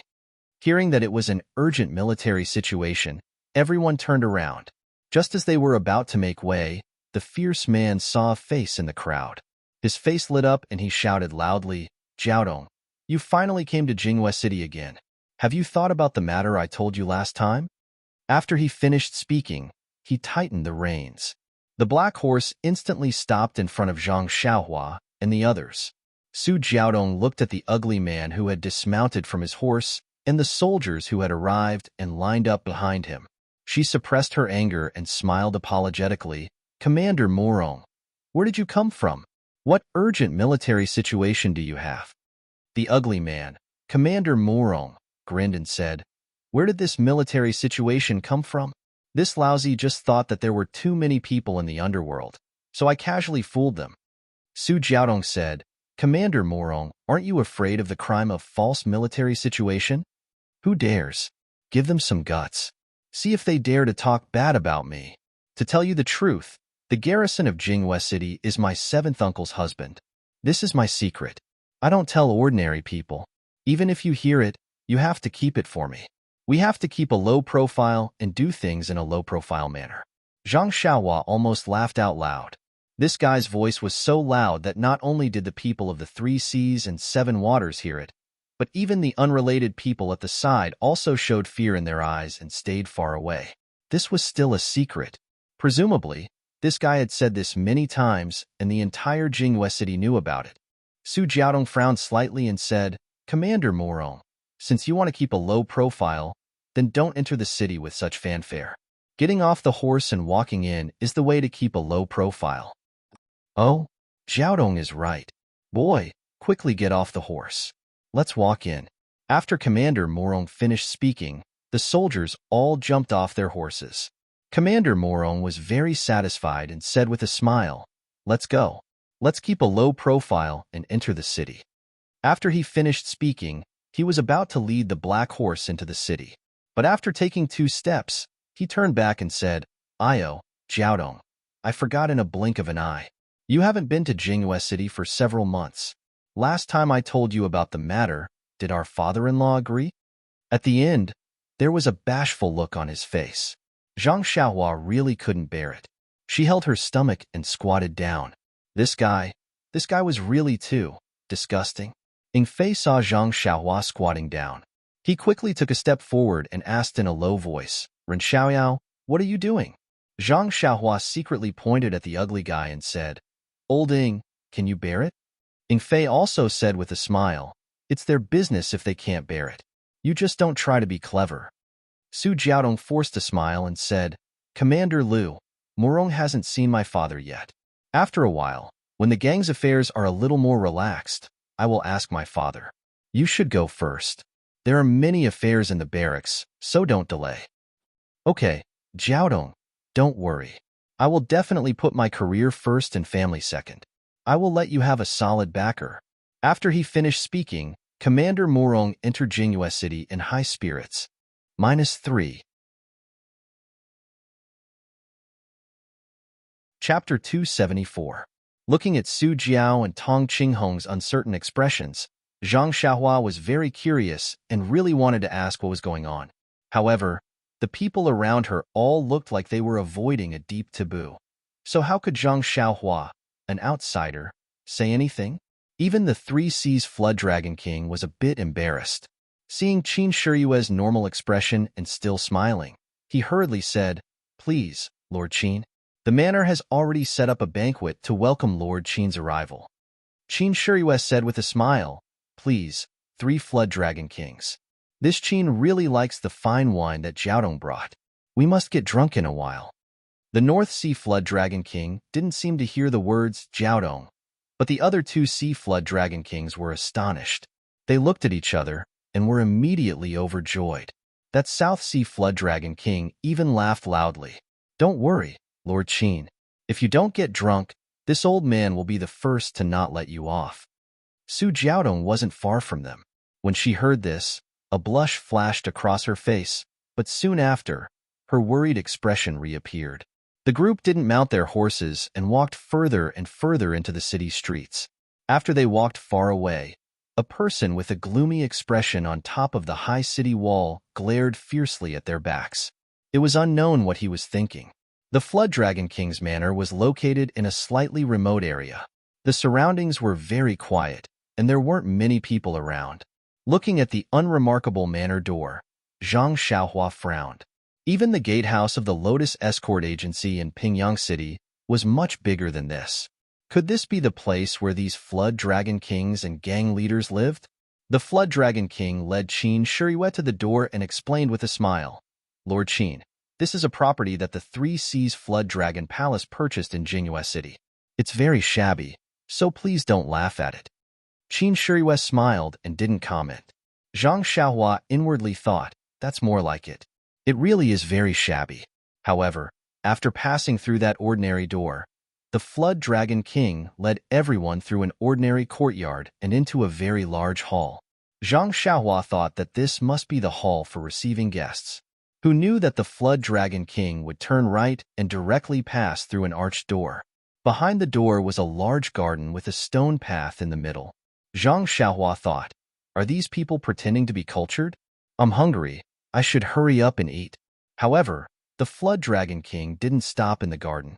After passing through the garden, there was a small side door in front of them. After passing through the side door, Zhang Xiaohua was completely dumbfounded. Is this still a manor for humans to live in? Behind the side door was a very, very large lake. Surrounding the lake was a large piece of shady land. There were wide roads, tall trees, green grass, colorful flowers, rockeries, and so on. In the middle of the lake was a small island with rows of houses. Many small boats were docked by the lake. The Flood Dragon King led everyone to the lake and said to Qin Shuriwe with a smile, "Lord Qin, you must be joking. My brothers grew up in the water and can't leave the water for a day. Sometimes, we're not used to living in such a manner, so we built a small pond. When we have nothing to do, we play in it so that our bones won't rust." "This is a small pond?" Zhang Xiaohua's eyes almost popped out of their sockets. However, Qin Shuriwe wasn't surprised. She said, "The Flood Dragon King is in a good mood. If it were me, I wouldn't be so patient." Qin Shuriwe had a good understanding of the Three Seas Flood Dragon Palace's strength. It would be strange if they didn't spend so much. The way to the island in the middle of the lake was very simple. They just had to go on a boat. However, Zhang Xiaohua still felt strange when such a simple method was used in someone else's manor. When they arrived at the island in the middle of the lake, Zhang Xiaohua realized that this was the real place where the Flood Dragon King and the others lived. The house on the island in the middle of the lake was very tall and spacious. Zhang Xiaohua couldn't tell what material the house was made of. She only smelled a faint fragrance. Around the house, be it the walls, the roof, the windows, or the door, there were some exquisite carvings. It looked ancient and expensive. However, Qin Shuriwe had good taste. She nodded while looking at it, seeming to admire it very much. The Flood Dragon King said with a smile, "Lord Qin has good taste. This old man has a headache just looking at these things. I can't tell if they're good or not. I only know that they're made of silver, so they must be good." Qin Shuriwe laughed loudly and said, "Flood Dragon King, you're undervaluing yourself. This taste is made of silver. If there's no silver as the foundation, how can there be any taste?" The Flood Dragon King of the North Sea also said, "Lord Qin is right. I think these painters don't draw much. Peonies and sunflowers. They might as well draw some erotic scenes." Qin Shuriwe was stunned. She knew that the Flood Dragon King was forthright and would say whatever he wanted. However, she didn't expect him to be this old man. She looked at the Flood Dragon King's body and criticized him in her mind. However, she praised, "Great, Flood Dragon King. I didn't expect your thinking to be so unique. I'm really impressed. Yes, it's the first time I've seen it in my life." The Flood Dragon King was overjoyed and said, "So Brother Qin thinks so too. Then I'll ask the painters to come and take a look tomorrow. This thing is going to be reformed. They've been looking at it for so many years." "Oh right, Brother Qin. What do you think about drawing an old man pushing a cart here?" Qin Shuriwe felt a chill and thought, "Can you even push it?" However, he still said with a smile, "Well, it's a big deal to make a big fuss.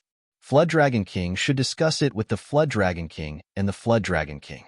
However, when the Flood Dragon King looked at the two of them, their faces seemed to be covered in ice as they glared at him fiercely. The crowd was amused, but Zhang Xiaohua didn't understand. However, he was a studious child after all. He looked at the blushing Su Jiaodong and humbly went forward and asked, "Miss Su, may I ask what an old man pushing a cart is? I've never seen this painting before. Can you tell me more about it?" Su Jiaodong's face was about to bleed. She stomped her feet fiercely and quickly walked past the crowd into the hall. Everyone was looking at Zhang Xiaohua ambiguously. Only Qin Shuriwe glared at him fiercely and secretly gave him a big middle finger. However, Zhang Xiaohua didn't know. Was she cursing him? Or was she hinting that he would torture her by hitting her acupoints at night? After the crowd finished admiring the painting, they entered the hall. In the hall, the long tables had been set up. There were 4 tables in a row in front of them and 2 rows of tables on both sides of the hall. The Flood Dragon King invited Qin Shuriwe to take a seat. Qin Shuriwe politely sat in the main seat. The Three Seas Flood Dragon Kings accompanied the other 3 tables. On the left were Ing Fei and Zhang Xiaohua, accompanied by Su Jiaodong. Su Jiaodong must have known about Zhang Xiaohua's identity and was afraid that he would run away. She didn't dare to let him be far away from Ing Fei, so she had to take a seat as well.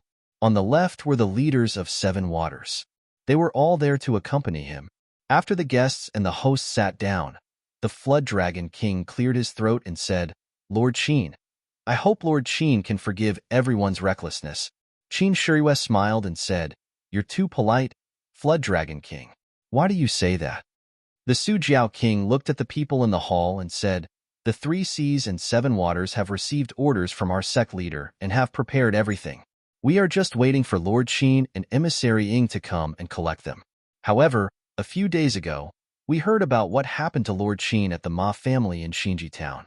At that time, I happened to be working between Jingyue City and Xinji Town.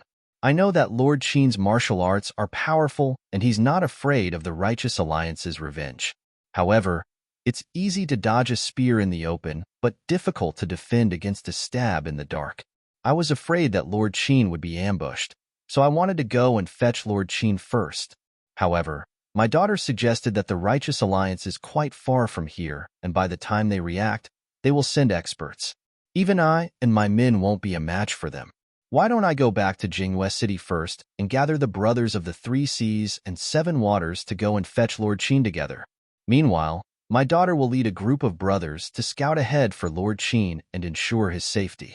Of course, my daughter will only arrange Lord Qin's travel and accommodation and gather information. Fortunately, the Righteous Alliance didn't immediately fall out with us. Qin Shuriwe was moved when she heard this. She stood up from her chair and bowed to the people in the hall, saying, "Thank you, everyone from the 3 seas and 7 waters. Thank you again." Then, she picked up the wine cup from the table and said, "I've stolen the limelight with this first cup. I'd like to propose a toast to all of you. Thank you for your help." Everyone agreed and drank the first cup. After Qin Shuriwe sat down, the Flood Dragon King said, "In addition, my daughter also said that Lord Qin has to travel to the 3 seas and 7 waters. Why don't we all gather together and hand over everything to Lord Qin so that Lord Qin can return to the hierarch as soon as possible and report to our hierarch?" Qin Shuriwe stood up again and raised her cup to Su Jiaodong, saying, "Women are not inferior to men. Miss Jiaodong, I'd like to propose a toast to you. I appreciate your efforts." Su Jiaodong raised her cup and looked at Qin Shuriwe with a smile, saying, "You're too polite, Lord Qin." Qin Shuriwe said gently, "If you don't mind, Miss Jiaodong, you can call me Little You." Zhang Xiaohua had goosebumps all over her body when she heard this. Su Jiaodong lowered her head shyly and said, "Well, Little Lord Qin, if you don't mind, you can also call me A Jiao." Zhang Xiaohua was stunned again. Why did this name sound so familiar?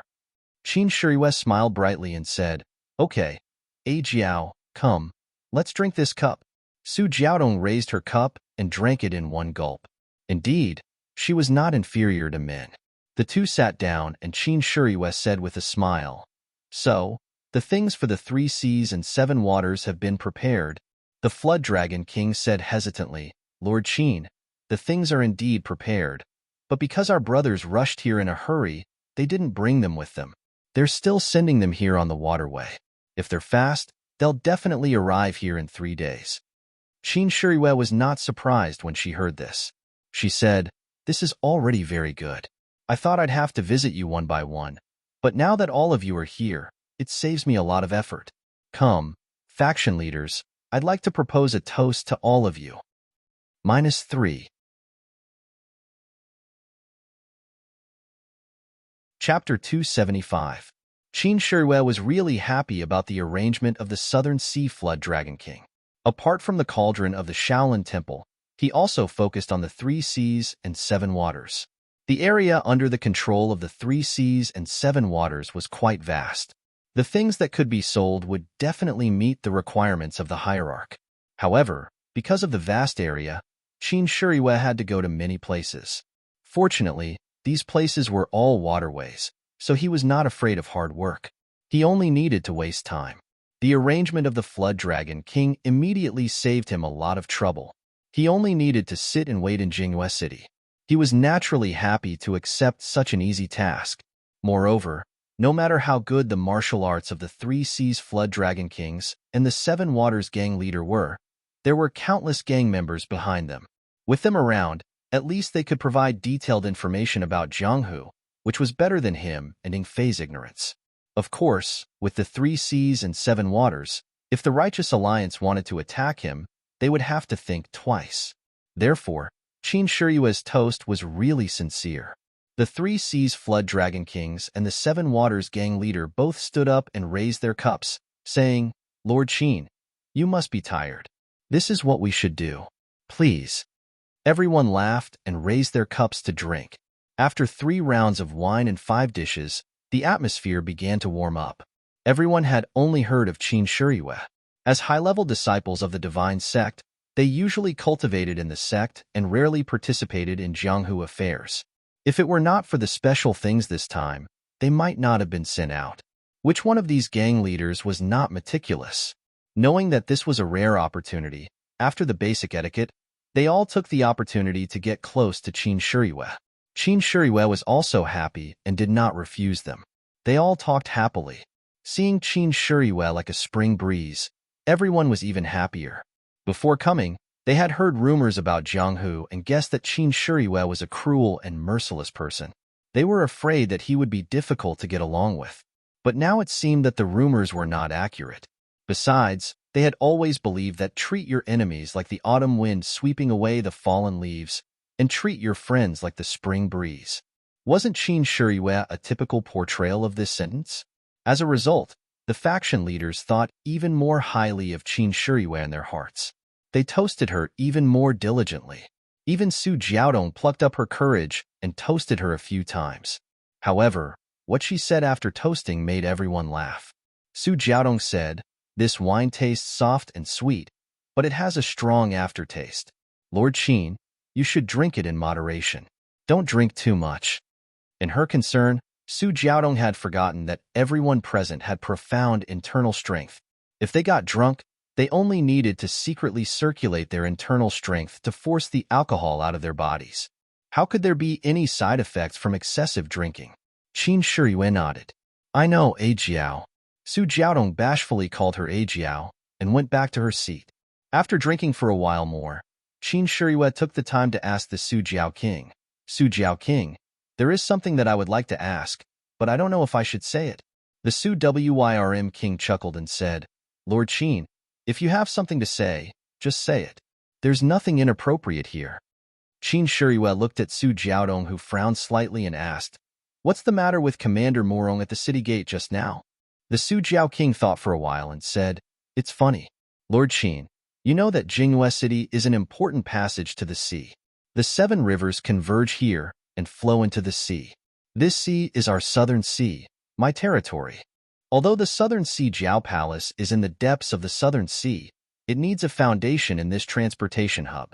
Therefore, the southern sea Jiao Palace has been operating here since a long time ago. Jingyue City is very important to the sects in the pugilistic world, but it's even more important to the government. The government has stationed many troops in Jingyue City. Let's not talk about other things, but the Navy of Jingyue City is related to us. The Navy has 100 warships and thousands of soldiers. They are led by a general with the surname Liu. There are more than a dozen commanders who are in charge of their own barracks. Commander Morong is one of them. Actually, in terms of the Navy's strength, our Southern Sea Serpent Palace might not lose to them. However, they are a legitimate army after all, and they have the support of the government behind them. Therefore, we usually avoid them in the Southern Sea region and Jingyue City. Even if there are any disputes, we tolerate them as much as we can and avoid them as much as possible. We don't want to cause more trouble. Moreover, the Southern Sea Serpent Palace has been operating here for many years and has long been deeply rooted. Even in the Navy, we have our strength. The government also knows this and usually doesn't look for trouble with us. However, Commander Morong is an anomaly. He's not a local. He came here with his 7th uncle, who is the current garrison of Jingyue City. He got a good job in the Navy. Our Southern Sea Wyrm Palace's affairs in Jingyue City are usually handled by Jiao Tong. Ever since I met this Commander Morong 2 years ago, this bastard has been constantly thinking about Jiao Tong and has thoughts of seducing her. Jiao Tong was helpless and asked other commanders to persuade him, but this bastard just wouldn't listen and continued to pester her. In the end, this old man paid a visit to their General Liu and informed Jiao Tong of my intentions. But guess what Commander Morong said? Qin Shiyue was surprised and asked, "What did he say?" This guy actually said to General Liu, "It's normal for men and women to love each other. General, just worry about military affairs. Why do you have to interfere with other people's marriage?" General Liu was dumbstruck. However, this guy's uncle is the city's garrison commander, half a rank higher than General Liu. When General Liu told this old man about it, this old man could only smile bitterly. After further investigation, I found out that this Commander Morong is a dummy and cannot be measured by common sense. Anyway, Jinghua City is just a stronghold of the Southern Sea Jiao Palace. Although it's important, it doesn't need Jiao Tong to oversee it all the time. Therefore, Jiao Tong has been using the avoidance technique these past few years. If she can avoid coming, she won't come. Even if she does come, she will come quietly and leave quietly without letting him know. Qin Shiyue nodded. This was a troublesome matter. As the saying goes, a county official is better than a local official. The navy of Jinghua City was the nemesis of the Southern Sea Jiao Palace. Of course, it was best not to offend them. Harmony was the way of the king. The creeping Dragon King continued. However, Jinghua City is ruled by the government after all. Although Commander Morong is stupid, he has a group of disciples under him. The soldiers that Lord Qin saw at the city gate today are of high quality. He also has some scholars under him who are good at strategizing. When Jiao Tong came to Jinghua City a few times, he heard the news and blocked the gate, clamoring to propose marriage. Jiao Tong had no choice but to say that she was not in the city and could not comply without her parents' order. Only then did she shut him up. As luck would have it, we met at the city gate today, and he kept asking about the marriage proposal. If it were not for the fact that I lived in seclusion and he did not recognize me, he might have knelt down to acknowledge me as his relative. His words were frivolous. Naturally, he was making fun of the second. Qin Shiyue and the other two Sea Jiao Kings laughed and raised their cups. Qin Shiyue smiled and said, "Although he has the backing of the government, our sect isn't necessarily afraid of him. He's just a small commander. Will the government fall out with us?" Su Jiao King smiled apologetically and said, "Of course. Lord Qin is right. However, the sect has many subordinates and our Southern Sea Jiao Palace is only one of them. This old man doesn't dare to trouble the sect with such a small matter." Qin Shiyue said, "The sect's motto is to fall out with others rather than let each of our brothers be bullied. Don't worry, Su Jiao King. If you need the sect's support, just report it. I don't dare to say anything else, but Garuda will definitely do his best." Su Jiao King was delighted and said, "Since that's the case, I'll thank Lord Qin first." After that, he called Su Jiaodong over for a toast. Su Jiaodong was also happy to hear that, but she still said nervously, "Lord Qin, there's no need to get into a conflict. At most, I won't come to Jinghua City and hide for a few years. I'm sure I'll forget about it. It's inappropriate to bring unnecessary trouble to the sect because of me." Qin Shiyue smiled and raised her head to drink a cup. She said proudly, "If the sect can't even protect women and children, how can it still be called a sect?" Su Jiaodong also smiled sweetly and raised her head to drink, revealing a small part of her neck that was as white as jade. At this moment, a call came from the lake outside the hall. "Jiaodong, I love you. Jiaodong, I love you." The noisy hall immediately fell silent. Everyone was stunned, and Qin Shiyue's smile grew wider. Su Jiaodong, on the other hand, had a frosty look on her face. She frowned at first, but when she heard it clearly, she was surprised. She said, "Oh my, that's Commander Morong's voice. How did this second find his way here?" Qin Shiyue looked at Su Jiao King, who had a gloomy expression, and said with a smile, "Since an important guest has come to visit, how can we not receive him? Let's go, Su Jiao King. Let's go see this important guest and do our duty as a host." Su Jiao King also laughed and said, "Yes, let's go and see who exactly this second of yours is." Zhang Xiaohua was displeased to see everyone stand up. Everyone in the hall was toasting each other, but he was ignored. He did not care so much and only buried his head in the dishes. He even secretly tasted a cup of fine wine. However, he was puzzled by the spicy taste. How could this be called soft, sweet, and refreshing? He also heard about Commander Morong's matter and felt that this fellow was very patient. Wasn't there a saying that went, "Fierce women are afraid of being pestered"? As long as one was thick-skinned, there was no beauty that one could not woo. However, when he thought about Commander Morong's ugliness, he still sighed. There were many swans in this world, but there were even more toads. However, when he saw Qin Shiyue and Su Jiaodong flirting with each other, Zhang Xiaohua had already sentenced Commander Morong to death. He actually dared to compete with such a vicious and merciless person for a woman. He could not help but give him a big thumbs up in his heart. "You're strong." What puzzled Zhang Xiaohua was that no matter how he looked at Qin Shiyue, he could not see any good points about him. He did not know what Su Jiaodong saw in him. However, when he looked at Qin Shiyue's head of white hair, he suddenly understood. Father complex. -3.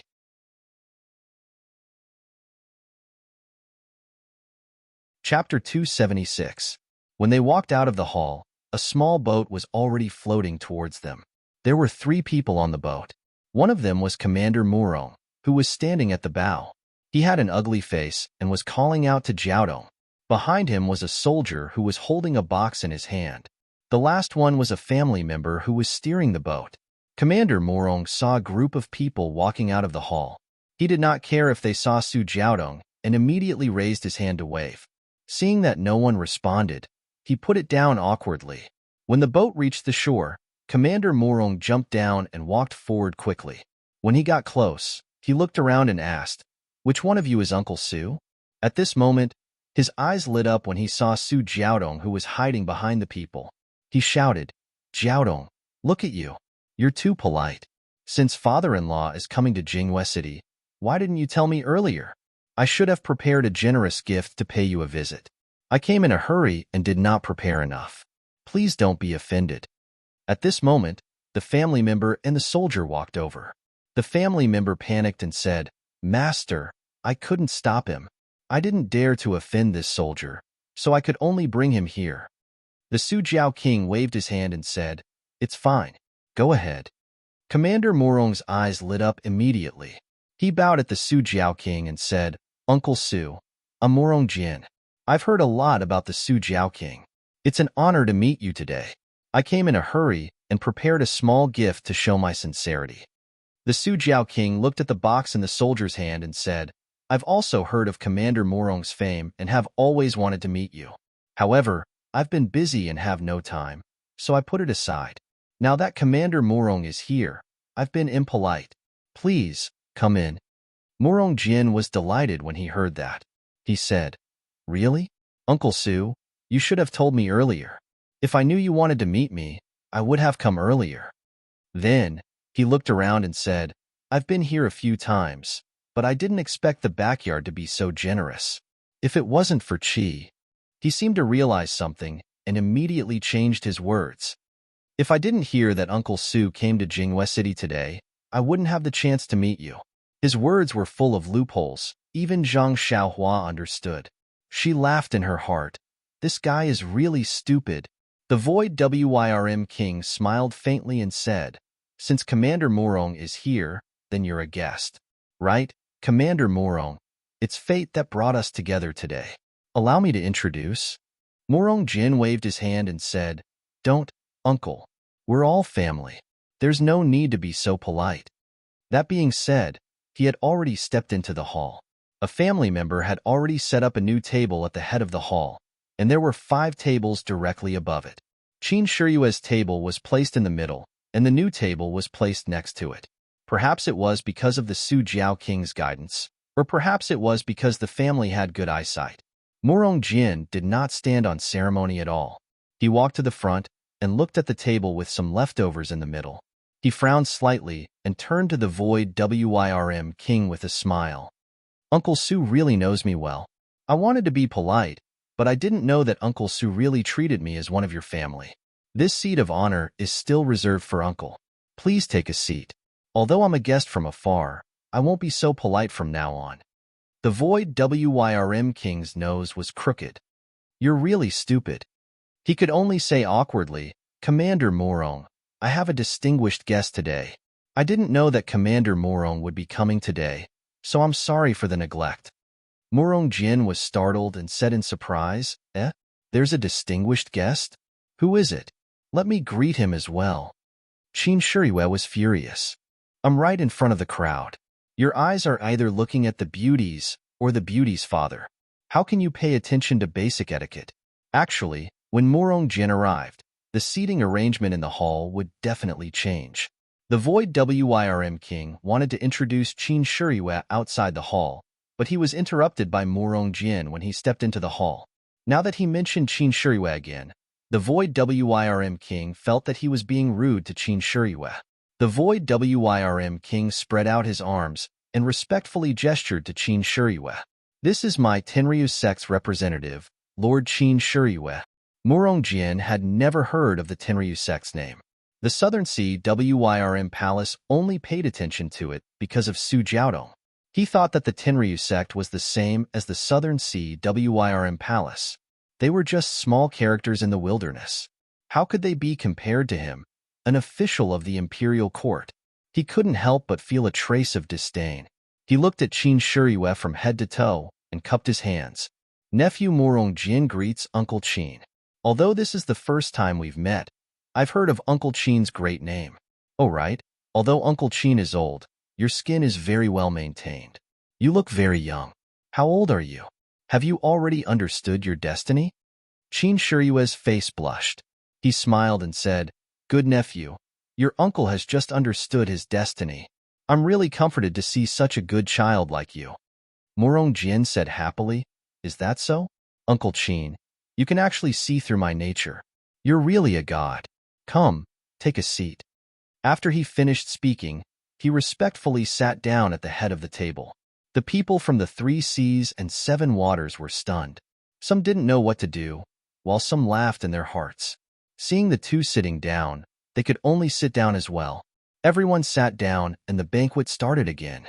Because there were outsiders in the banquet, the atmosphere wasn't as lively as before.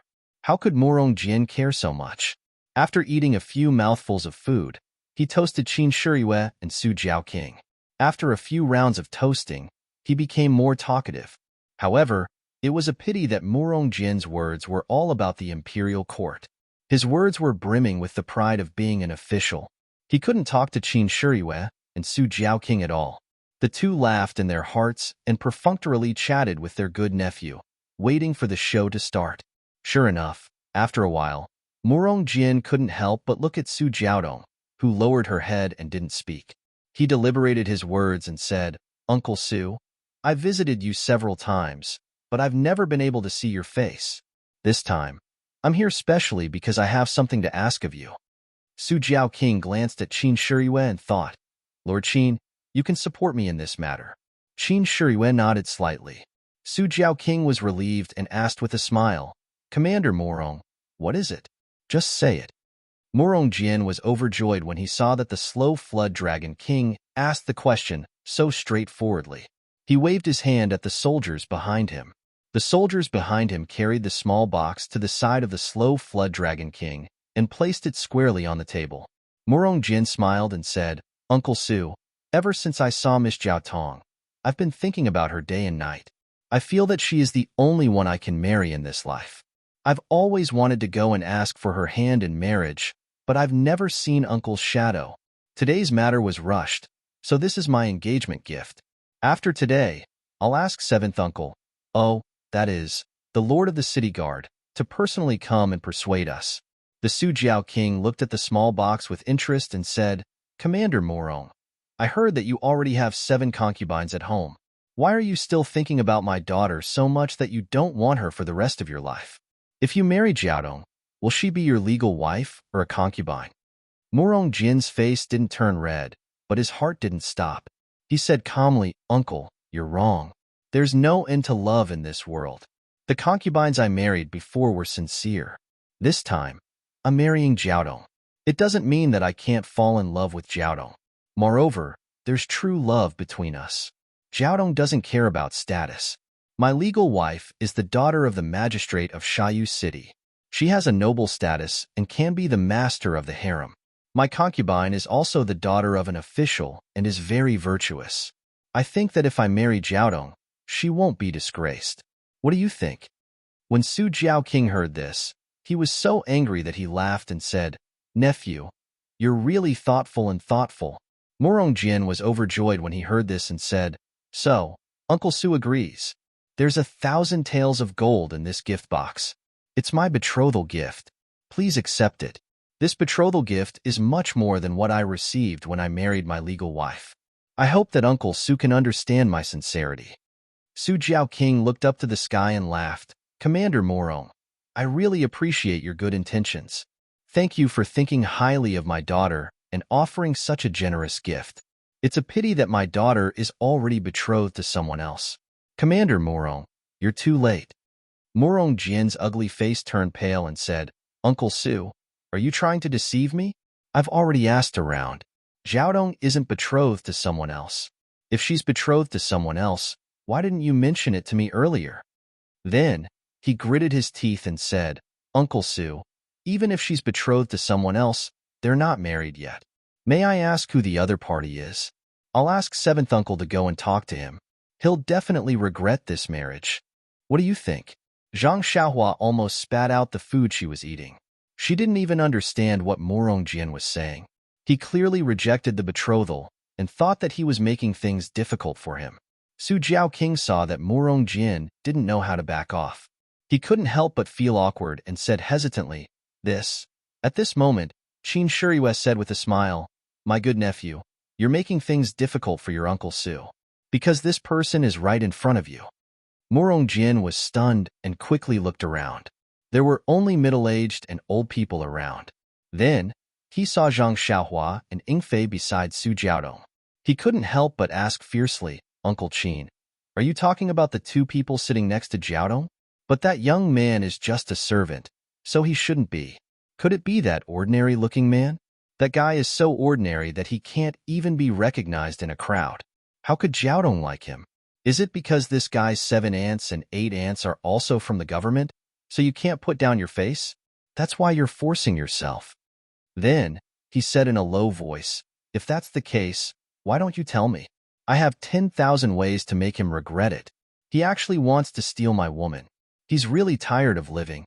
Qin Shiyue smiled and shook his head. No. Morong Jian was stunned and asked, Then who could it be? -3. Chapter 277. Qin Shiyue smiled and said, That's me. You? Morong Jian pointed at the gray-haired man in disbelief and laughed as if he saw the funniest thing in the world. Qin Shiyue didn't refute and only smiled at him. After laughing enough, Morong Jian said, Uncle Qin, don't play with me. You already know your destiny, so why are you still going against it and flaunting your love affairs with the younger generation? Although you're good at maintaining your appearance, you're still young. Why bother? Then, he looked at Lord Su Jiao unhappily and said, Uncle Su, I came here sincerely. You're rejecting me again and again. Are you looking down on our navy? Are you looking down on our city's garrison? Qin Shiyue was still full of smiles as she said, My good nephew, your Uncle Qin has just married 6 wives and concubines, 1 less than you. If this delicate girl follows me, she will be on par with you. You and I, uncle and nephew, will both have 7 wives and concubines. Isn't that wonderful? Are you serious? Morong Jian was furious and Qin Shiyue immediately turned into a pile of cow dung. He scolded, Qin Shiyue, I respect you as Uncle Su's guest, not because I'm afraid you're from some sect. Jinghua City is the Lord Garrison's world and the South Sea is our Navy's territory. If you want to cause any trouble, you have to ask me first. Don't think I don't know how to bully others. Uncle Su is afraid of you, but I'm not afraid of you. You're just a white-haired dog-tail flower, and you want to win Jiaodong's favor? Then, he smiled brightly at Su Jiaodong and said, Jiaodong, don't worry. I'm here and I'll get you out immediately. Not to mention Su Jiaodong's reaction. Zhang Xiaohua saw it and immediately bent down to vomit. That smile was too disgusting. Out of Morong Jian's expectations, Su Jiaodong stepped forward and walked in front of Morong Jian.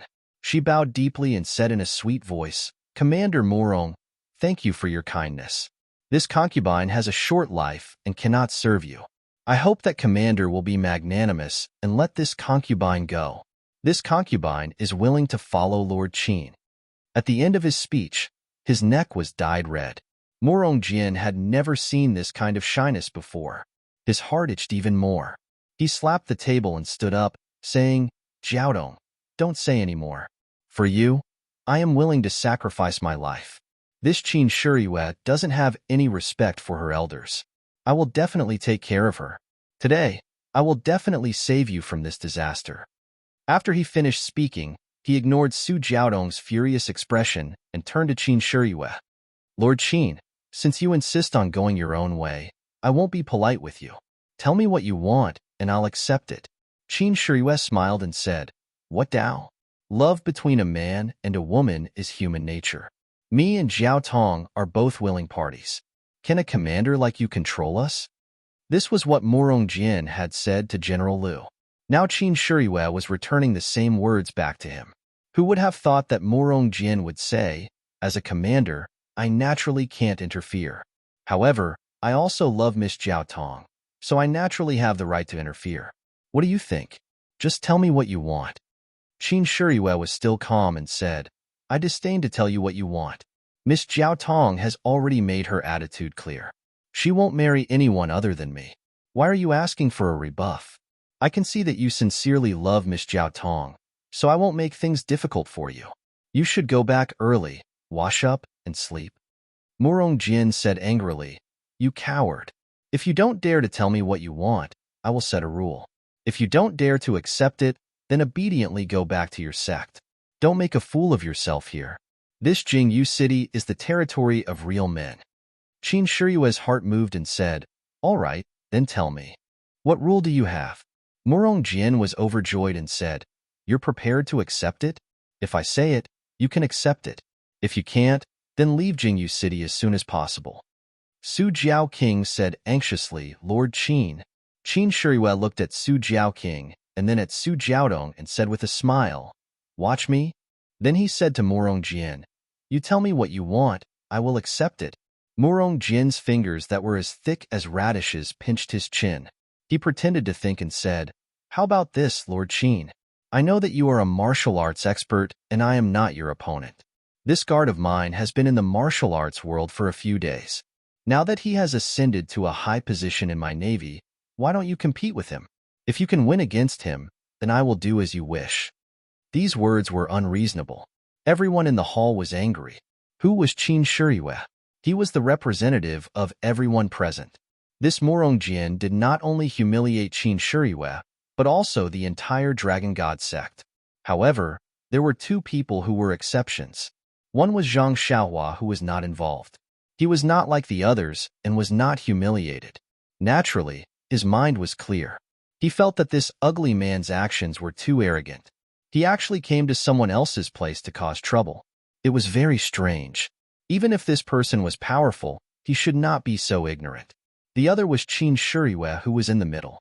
If it was someone else who set up a trap, they would definitely use their strength to attack the other party's weakness. However, this Morong Jian was able to become the Navy's commander. Even if he did not have a brain, how could he not have seen a pig run before? How could he do such a thing? In an instant, he became vigilant. Qin Shiyue smiled as he looked at the complacent Morong Jian and said, "Good nephew, you really understand your Uncle Qin.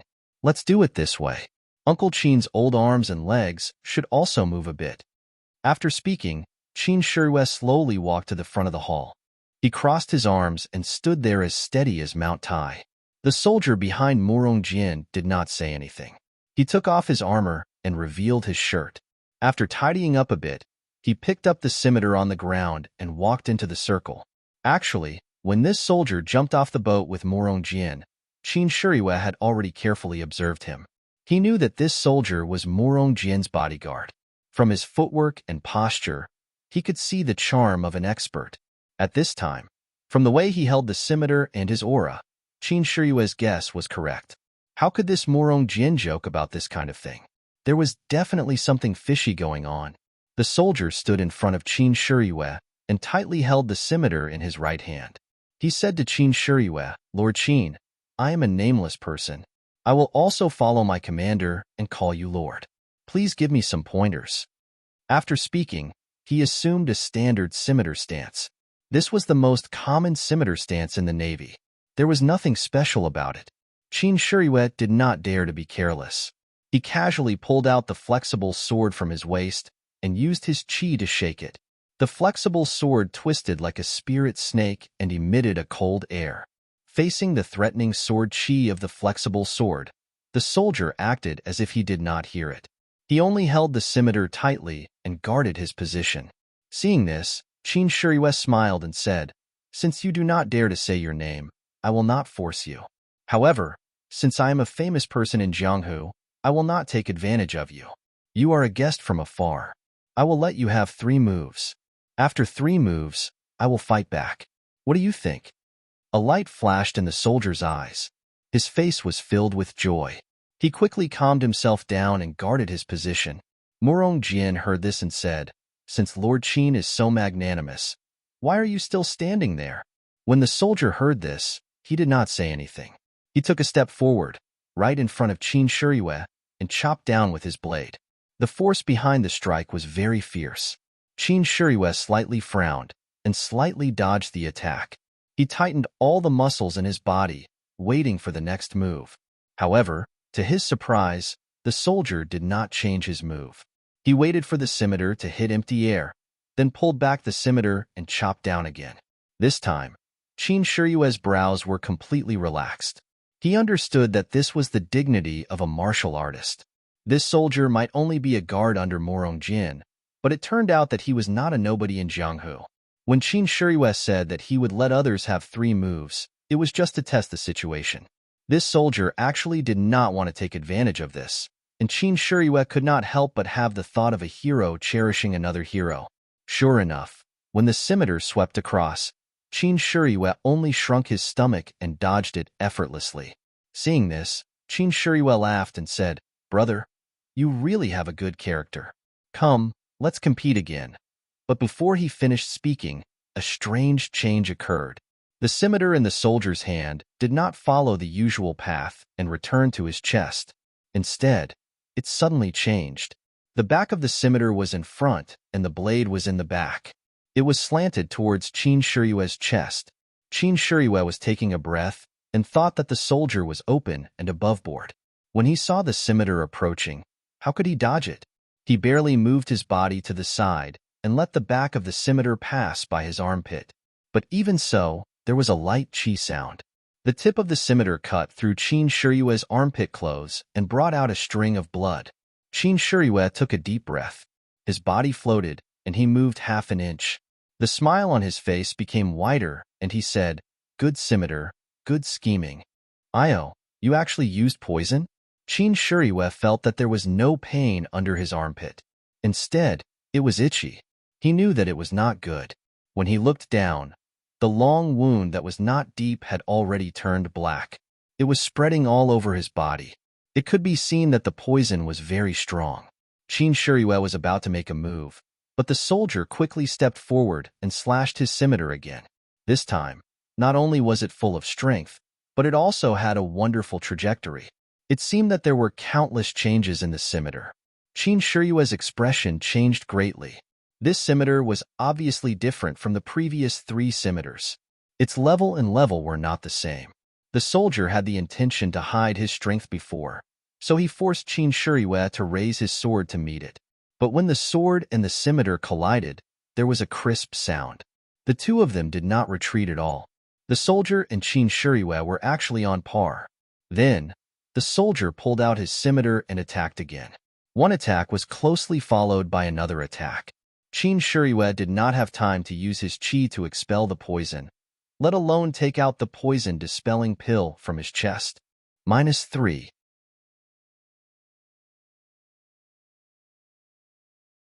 Chapter 278. Qin Shiriyue was one of the famous experts of the Heavenly Dragon Divine Sect.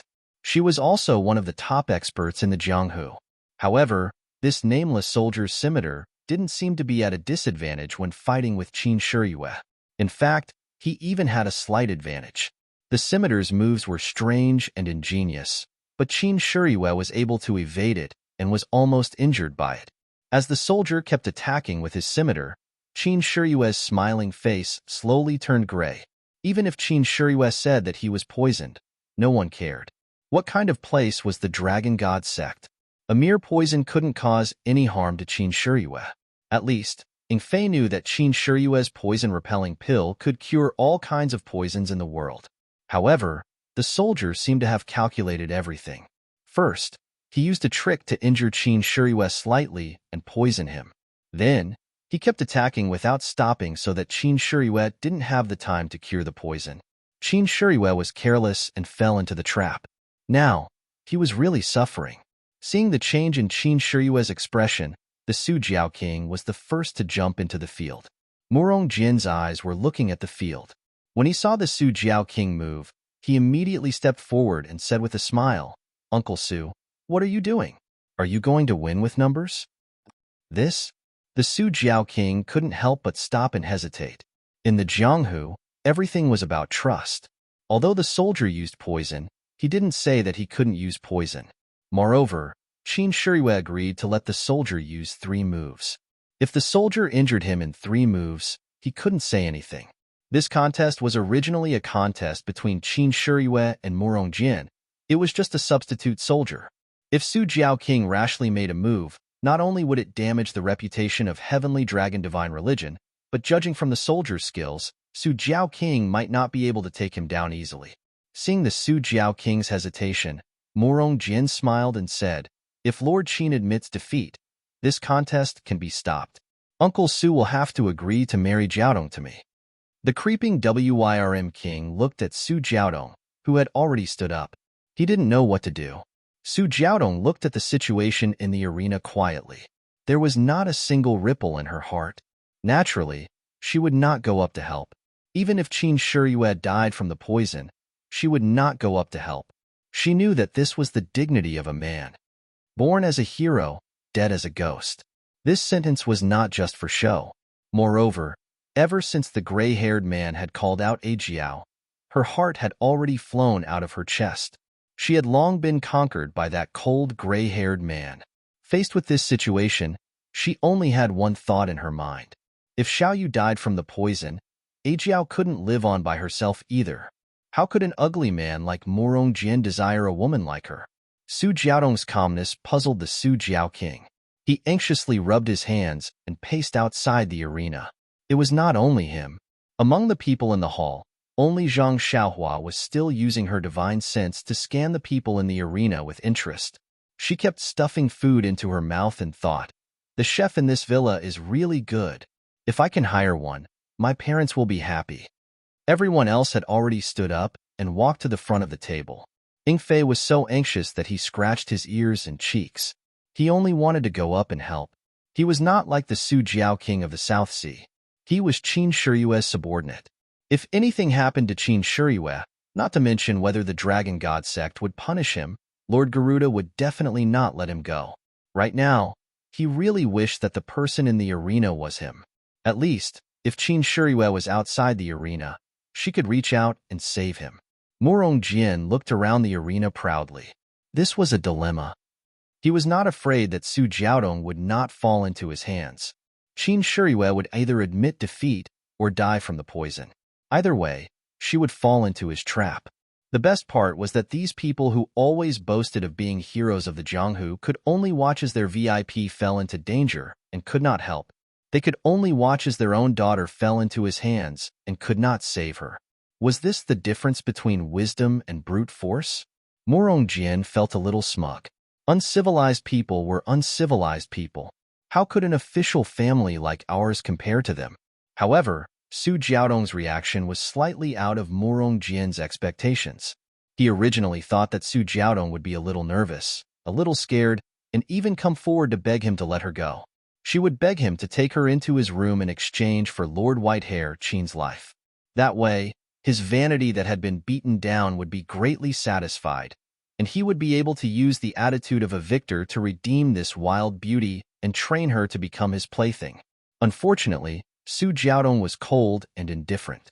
It was as if she did not see anyone else's expression. She simply treated him as if he was invisible. This caused him to feel a chill in his heart.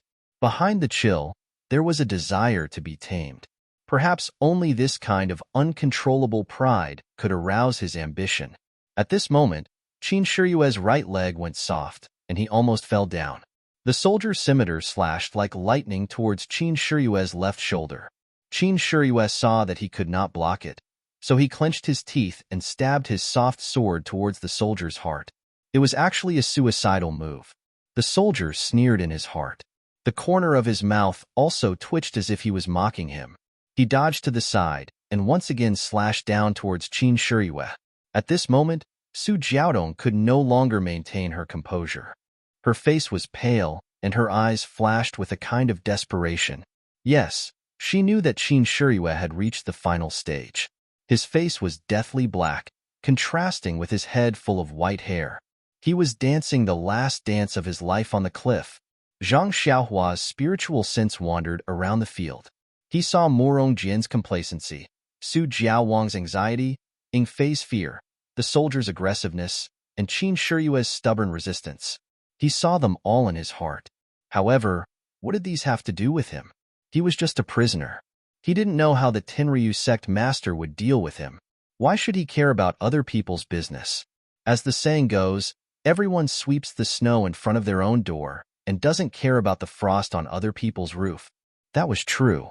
However, when his spiritual sense swept across Su Jiaodong, his heart suddenly moved. That charming and cold face might not have attracted any interest from Zhang Xiaohua, but the desperation, desolation, and longing in her eyes suddenly touched a trace of memory in Zhang Xiaohua's heart. This memory might be his sister-in-law Lu Qian facing the three wolves of Mount Shichui, or O Yin facing the black-clothed old man, or Li Yinfeng facing the bandits of Mount Shichui. However, what made Zhang Xiaohua wake up was that the eyes in this memory were actually the eyes in the turbulent river, in the lonely straw hut. There was a trace of unwillingness and a trace of flawlessness in that pair of big eyes. Zhang Xiaohua was not a dreamless person. However, he knew that he had always been a kind of fleeting dream. He thought that he would not miss that pair of big eyes and would not think about that towering bun. He thought that it was just a hurried passing by in the mortal world, and he thought that it was just a brief encounter in life. However, in the eyes of Su Jiaodong, who had nothing to do with him, he found, knew, and understood that he was not a dreamless person. It was not that he did not want to dream. It was just that this dream was too deep, too long, and too vague. When faced with Lu Qian's helpless eyes, he was powerless. When faced with O Yan's panicked eyes, he stepped forward bravely. When faced with Li Yinfeng's desperate eyes, he talked cheerfully and wittily and forced the bandits to retreat. However, when faced with Ming's panicked, reluctant, and shy eyes, what could he do? Yes, he did not know what he should do. He did not know before, and he did not know now. What about in the future? Perhaps he would know. However, if now, the thing in Su Jiaodong's eyes touched Zhang Xiaohua's heartstrings, what could he do? In an instant, Su Jiaodong's eyes overlapped with Ming's eyes. Even if it was just a flash of similarity, it was enough for Zhang Xiaohua to make some decisions. At this time, the situation in the field had taken a turn for the worse. Qin Shiyue's footsteps were crooked, and he accidentally fell to the ground. He clenched his teeth and did not cry for help. His eyes were filled with determination, but there was also some unwillingness. The flexible sword in his hand powerlessly stabbed upwards, wanting to stop the soldier's lightning-fast scimitar. However, he was very clear that it was just a fool's dream. At this moment, he turned his head. In this extremely dangerous moment, he turned his head and looked at Su Jiaodong, who was standing there. Their eyes met, and they were both relieved. Their hearts were connected, and they did not understand. Qin Shiyue's dark face was somewhat red. Su Jiaodong's face was also flushed. Morong Jian looked at all of this with jealousy, and his fists were about to clench.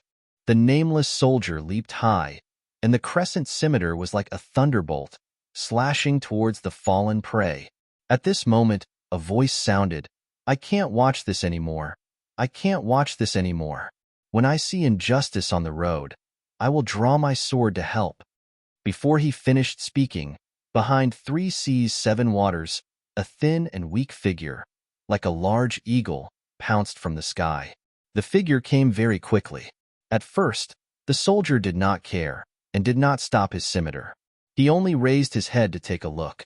However, with this look, his eyes could not help but shrink. Although the figure was thin and weak, its aura was majestic. In the blink of an eye, it was in front of him. Moreover, there was a jet-black sword light that shot towards his throat. The sharpness of the sword light did not make him doubt that if he did not stop defending, the sword light would immediately pierce his throat when he chopped off Qin Shiyue's head. Immediately, the nameless soldier made a wise decision. He immediately pulled back the scimitar that was slashing towards Qin Shiyue and used his strength to block the sword light that was shooting towards him. It was too late to say, but in an instant, there was a crisp ding-dang sound. The two weapons collided, and the two incomparably abundant forces collided. The nameless soldier took a step back and stood up straight. The thin and small figure that was rushing over was like a kite with a broken string. With a hoo sound, it was pushed into the air. Luckily, the hall was very tall, so it did not break out of the building. -3.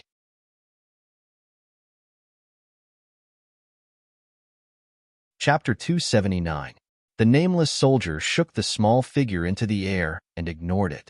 In the blink of an eye, Qin Shiyue was already sitting on the ground. The soft sword was thrown to the side, and he was taking out a white jade bottle from his bosom. The nameless soldier sneered. He had done so many things, and even used words to provoke him. Wasn't it just to not give him time to get rid of the poison? Finished thinking, he raised his knife again and slashed at Qin Shiyue. Unfortunately, Qin Shiyue didn't care about the machete at all. He just quietly and steadily took out the jade bottle, opened the stopper, and poured out the detoxification pill. The machete once again hung above Qin Shiyue's head and was about to reap his life. Unfortunately, at this time, another voice sounded, "You bastard! How can you be so rude? I came to help you, but you actually ignored me. Won't you give me face?" When the soldier raised his head, he saw that it was Zhang Xiaohua, who had been shaken into the air by him. She stepped on the roof of the hall and used the momentum to fly over like an arrow from a bow. That small sword, which was like a child's toy, was held in front of her chest and stabbed straight at his throat. The first time Zhang Xiaohua used the floating technique, her speed was very fast, and this time, she borrowed the posture of flying down.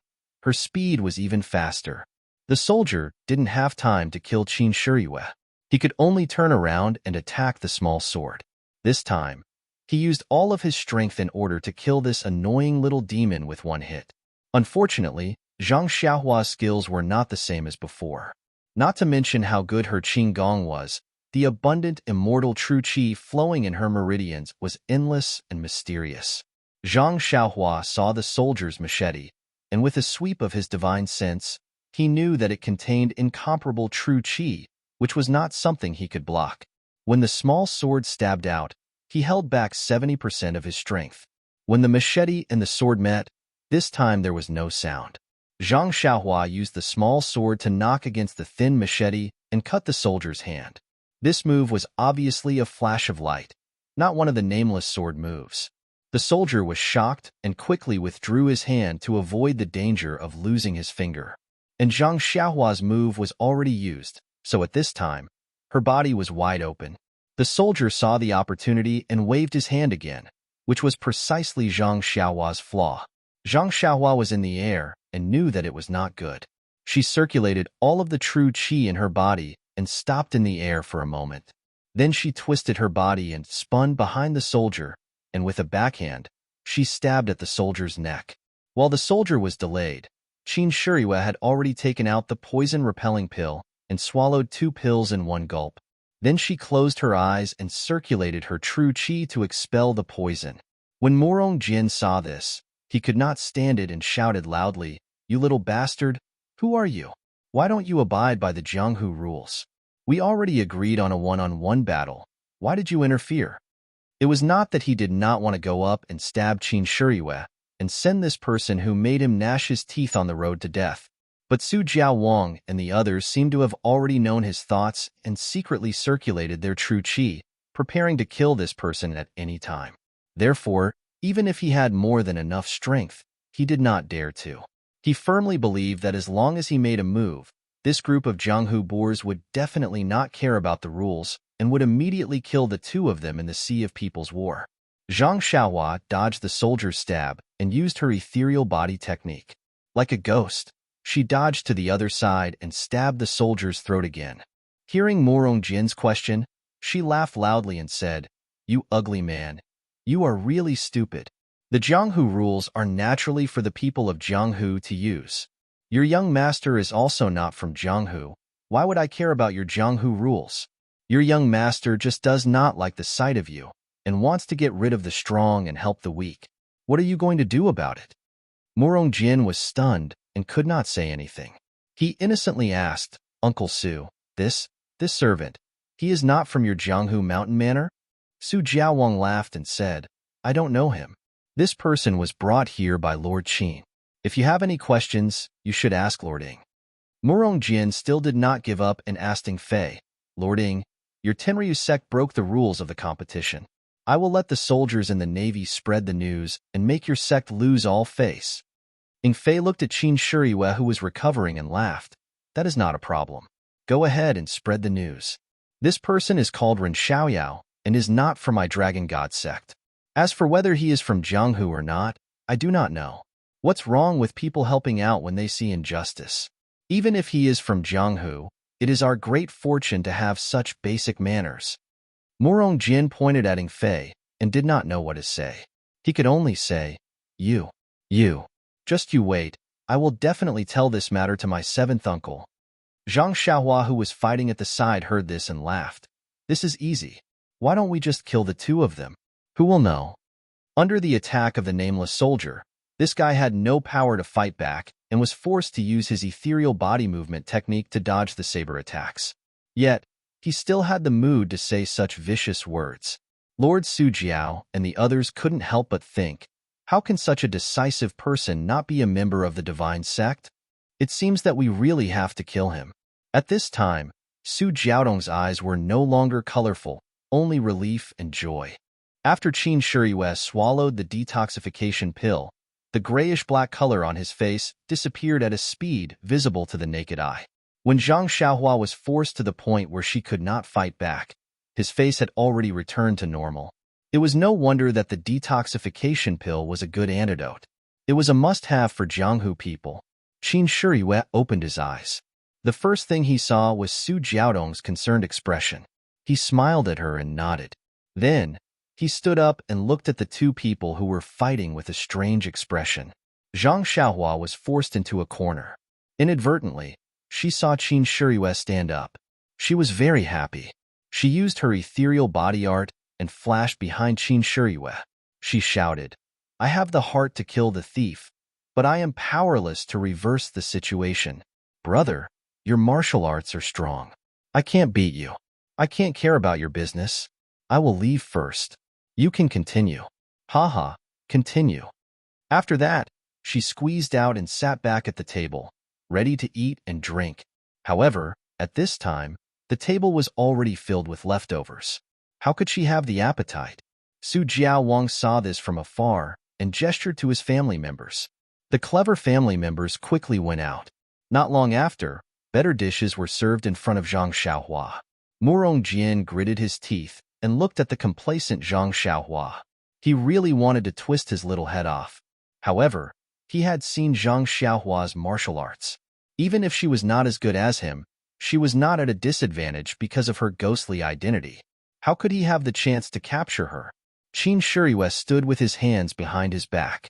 He was not in a hurry to make a move. He looked at the soldier with a smile. The soldier was somewhat regretful. He said disdainfully, "I have long heard that Qin Shiyue is open and upright.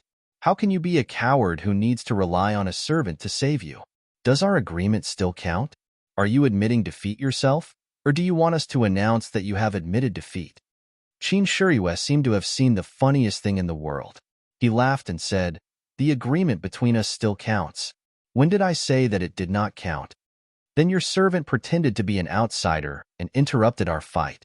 Does this mean that you have lost?" Qin Shiyue touched his nose and said with a smile, "First of all, I want to make it clear that if our fight is interfered with by unrelated people, neither of us will be responsible. Secondly, Didn't you hear from Ren Xiaoyao that he is not my servant, nor is he a family member of Su Jiaowang? He is also not a member of the Tenryu sect. What do you think I should do? The soldier said, we can only listen to you on this matter. Do you dare to make a vicious oath? Why wouldn't I dare? Qin Shiyue said, I, Qin Shiyue, swear that if this Ren Xiaoyao is a member of the Tenryu sect, or my servant, or someone related to me, I will be beheaded by the scimitar of this person in front of me. This oath was very vicious. The soldier was somewhat stunned. When he was about to speak, Qin Shiyue said, what do you think of my oath? Situ Yueming. The nameless soldier's eyes shrank. He immediately returned to normal and said with a smile, Lord Qin, you must be joking. This one is not called Situ Mingyue. Did you recognize the wrong person? Qin Shiyue rubbed his nose and said with a smile, I have indeed never seen your face before, so I might have mistaken you for someone else. But this swift and fierce full moon scimitar technique is the family heirloom martial arts of the Righteous Alliance's deputy alliance leader Situ. Although your scimitar has changed and your technique has also changed, how can the blade intent in your bones change? In the Situ family, other than you, I really can't think of anyone else who is as young as you and has such great skills. When the nameless soldier heard this, he laughed out loud and said, as expected of Qin Shiyue, you're a genius. I tried so hard to hide from your eyes, but you still saw through me. I've said it before, how can such a small scheme be shown in public? It's better to just kill my way over and convince you wholeheartedly. Qin Shiyue said, this Qin has been very careful along the way, waiting for your Righteous Alliance to make a move. But I really didn't expect that the Righteous Alliance, who has always been famous for their open schemes, would actually play such a dirty trick. The world is really degenerating with each passing day. Seeing Qin Shiyue shaking his head as he spoke, Situ Yueming became angry out of shame and said, no matter what kind of scheme it is, taking your life is a good scheme. Qin Shiyue, seeing that your name also has the word you, I will let you die a little faster. After saying this, his scimitar flashed and slashed over. Qin Shiyue's lips curled into a smile. The soft sword in his hand was like a snake spitting out its tongue, touching the side of the scimitar. The scimitar seemed to have been struck by lightning and trembled incessantly. Situ Yueming couldn't help but be shocked. He had already exchanged a few moves with Qin Shiyue. He was very clear about Qin Shiyue's skills. That was why he boasted that he would let him die a quick death. But after exchanging blows, why did Qin Shiyue suddenly seem like a different person? Could it be that Qin Shiyue had really cured the poison in his body? Could he fully mobilize the Zhen Qi in his meridians? If that was the case, then the Righteous Alliance's information on Qin Shiyue was outdated. This guy's martial arts were a level higher than his. -3.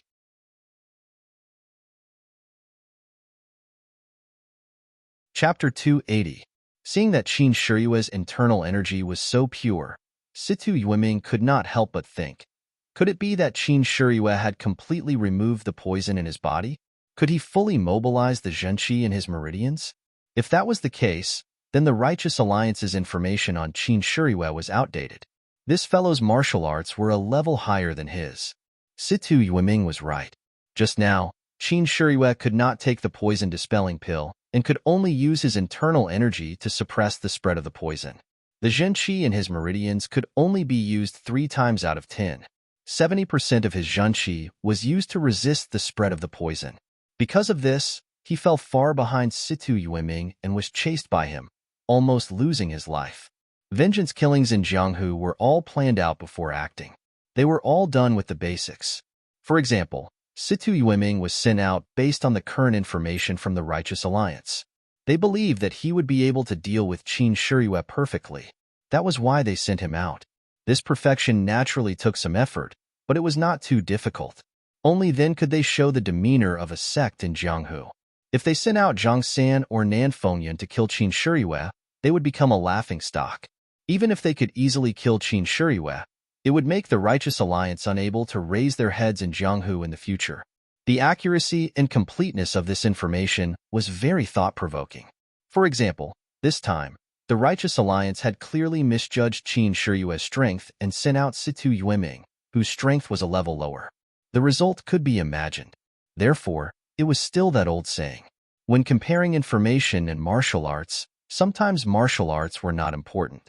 In fact, if Qin Shiyue did not capture Zhang Xiaohua and bring her back to the Dragon God sect and did not meet Su Jiaodong in Jingyue City, it could be imagined that he might have died from the poison.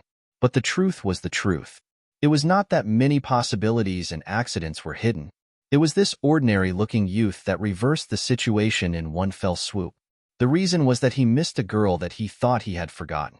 Qin Shiyue did not know how he could repay Zhang Xiaohua. Perhaps he did not even think about it. Right now, he was only thinking about the righteous alliance in front of him, who was somewhat as famous as him in Jianghu. The people in Jianghu were the most nosy, and there was no lack of gossip. Qin Shiyue and Situ Yueming both had the word "you" in their names. Therefore, the nosy people would use the word "you" behind their backs to faintly compare each other. Moreover, the two were similar in age, and their martial arts were also similar. However, Situ Yueming was more secretive than Qin Shiyue. Everyone in Jianghu knew of his name, but very few people had seen him. If it was not for the saber intent of the full moon scimitar, Qin Shiyue reckoned that he would not have thought of Situ Yueming, who was as famous as him. However, the Righteous Alliance had miscalculated 2 steps. First, the Dragon God sect had a deep foundation and was far from what the Righteous Alliance could compare to. The poison-repelling pill for detoxification originated from the immortal path. Although the medicinal ingredients and refining method had the characteristics of martial arts, there were still many things that had been preserved. This kind of pill was more than enough to deal with the poison of martial arts. Naturally, it would be able to cleanse the poison in a very short period of time and allow Qin Shiyue to recover to his peak. Second, the martial arts of the Dragon God sect also originated from the immortal path. Qin Shiyue could be considered as a side branch of the direct disciples. The martial arts that he cultivated were naturally not ordinary. The information that the Righteous Alliance had was correct a few years ago. However, it could not compare to Qin Shiyue's rapid progress in cultivation. In these short few years, the Righteous Alliance had used their own disciples' level to measure Qin Shiyue. On the path of martial arts, the slightest mistake could lead to a huge mistake. Not to mention that Qin Shiyue was a level higher than Situ Yueming. Situ Yueming's scimitar could no longer release lightning at will like before. The moment the scimitar's lightning came out, it was strangled by the flexible sword like a spirit snake. In an instant, there was no sound. Situ Yueming knew that this operation could be considered a failure. However, he still had a trace of confidence. His Qinggong was one of the best among the Righteous Alliance disciples of the same generation. If he threw away his restraint and insisted on escaping, although Qin Shiyue's Qinggong was extremely good, he might still have a chance. Just as he was thinking, Qin Shiyue let out a long whistle.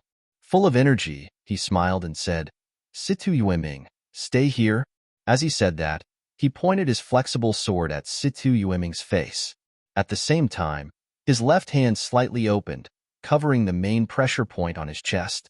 Seeing this, Situ Yueming knew that Qin Shiyue had used his ultimate move. His sword flashed, and there were endless moves behind it. His left hand also felt that there was no room for him to dodge. He could not help but feel anxious. Without even looking at Murong Jian, he jumped up with the tip of his foot. His body turned in the air and directly flew out of the hall. His posture looked somewhat similar to Zhang Xiaohua. On the side, Zhang Xiaohua hid behind the crowd and used her divine sense to observe the battle. After watching for a long time, she discovered another use of divine sense. No matter if it was Qin Shiyue or Situ Yueming, under divine sense, their moves, real moves, feints, all kinds of moves, changes, they were all exposed. This was the last move of the two. Situ Yueming saw that Qin Shiyue's move could not be blocked, but Zhang Xiaohua saw a few flaws in Qin Shiyue's move. As long as Situ Yueming used these flaws, he would be able to block the move. Moreover, one of the flaws was very serious. If used properly, he could even directly defeat Qin Shiyue. Seeing that Situ Yueming actually ran away, Zhang Xiaohua was stunned.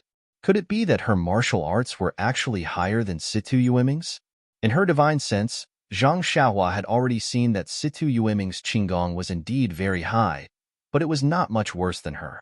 Her ethereal steps had only been practiced to the 3rd level, and she had no chance to practice the later cultivation methods. This levitation technique could only be used as a qinggong now. Compared to Qin Shiyue, she was still a little worse. Situ Yueming certainly could not outrun Qin Shiyue. Sure enough, seeing Situ Yueming float up, Qin Shiyue's mouth curled up. She exerted force on her feet and ran from the ground to the door of the hall. In a flash, she was less than 2 steps away from the door. When she was a little closer, she rushed forward and reached out to grab Situ Yueming's feet. Situ Yueming heard the sound of the wind under his feet and couldn't help but be shocked. This guy's qinggong was actually so powerful? However, he immediately understood that his knowledge of Qin Shiyue's martial arts was still at the level of the intelligence report. Presumably, her qinggong was far beyond his expectations. But now was not the time to investigate the matter of the intelligence report. He immediately kicked his feet and dodged Qin Shiyue's hand. But with this delay, his Zhen Qi became turbid and his body immediately sank. Situ Yueming gritted his teeth and forcefully reversed the flow of his Zhen Qi. His body rose again and rushed out of the door. Seeing that he had rushed out, Situ Yueming was overjoyed. He was about to exert force again to break out of the cage, but at this time, there was a black shadow in front of him. When he looked carefully, wasn't it Qin Shiyue who was still in the hall? How did he appear in front of him in such a short time? Without waiting for Situ Yueming to understand, Qin Shiyue waved his right hand, and the flexible sword slashed towards Situ Yueming. Seeing Qin Shiyue use the flexible sword to slash at him, Situ Yueming was puzzled. Could the flexible sword be used like this? But Qin Shiyue's sword slash was smooth, and the technique was strange. It was even faster than a sword stab. At this time, Situ Yueming was already at the end of his tether. He hadn't even stabilized his Zhen Qi from reversing the flow of his Zhen Qi, so how could he possibly summon any more Zhen Qi? With a pu sound, Situ Yueming's head was separated from his body. The headless corpse stumbled forward a few steps before falling to the ground. You actually killed him. At this time, everyone had just arrived at the entrance of the hall. Murong Jin angrily pointed at Qin Shiyue and asked, "You didn't know that he was my guard?" Qin Shiyue shook the flexible sword and blood splattered everywhere. He smiled and said, "Commander Murong, you seem to have forgotten that mistakes are inevitable in a battle. I am truly sorry." Without waiting for Murong Jin to speak, Su Jiaoqing smiled and said, "Commander Murong, although Lord Qin made a mistake, the result of the battle has already been decided. Does Sir have any orders?" "Orders?" Murong Jin shrugged. He looked at the flexible sword that was still dripping with blood and said, "You have more people." Just now, a little brat that came out of nowhere was able to interrupt the battle. This Lord Qin even had the guts to slash my guard. What can I say? Just wait and see. We, the Navy, will not be bullied by anyone. Actually, everyone present was well aware that Murong Jin did not come here with good intentions to propose marriage. These guards were probably set up long ago. However, he had used words to trap everyone. He only said that it was a marriage proposal and a competition, so no one could do anything to him. Moreover, he was the commander of the Navy and was also the relative of the city's garrison. If the 3 seas and 7 rivers wanted to live in Jingyu City, they had no choice but to lower their heads. After Murong Jin finished speaking, he was about to leave. Su Jiaoqing stopped him and said, "Commander Murong, Lord Qin won the battle today. A man's words carry enormous weight. Don't mention this marriage proposal again in the future. What do you think?" Murong Jin gritted his teeth and said, "A man's words cannot be taken back. Since this commander lost to Lord Qin today, as long as Lord Qin is alive, this commander will not see Lady Jiaotong for a day." These words were strange, but the meaning was in line. Su Jiaoqing smiled and said, "Commander Murong, don't be like this. The Navy and the South Sea are still friends. If you are free in the future, you are still welcome to come to our residence." Murong Jin coldly snorted and was about to leave. Su Jiaotong called out, "Lord Murong, please bring back the box you brought later." After speaking, she ran back to the main hall. Not long after, she came out with the box and casually tossed it to Murong Jin. Murong Jin bitterly smiled and received it. He patted it and said, "Su Jiaoqing, you didn't even open the box to take a look." Su Jiaoqing smiled and shook his head. He did not reply. Seeing this, Murong Jin felt bored. He held the box in one hand and stroked it with the other as he walked past Qin Shiyue. At this time, something strange happened. Murong Jin activated some mechanism. With a creak, a black light shot out from the small box and headed straight for Murong Jin's heart. -3.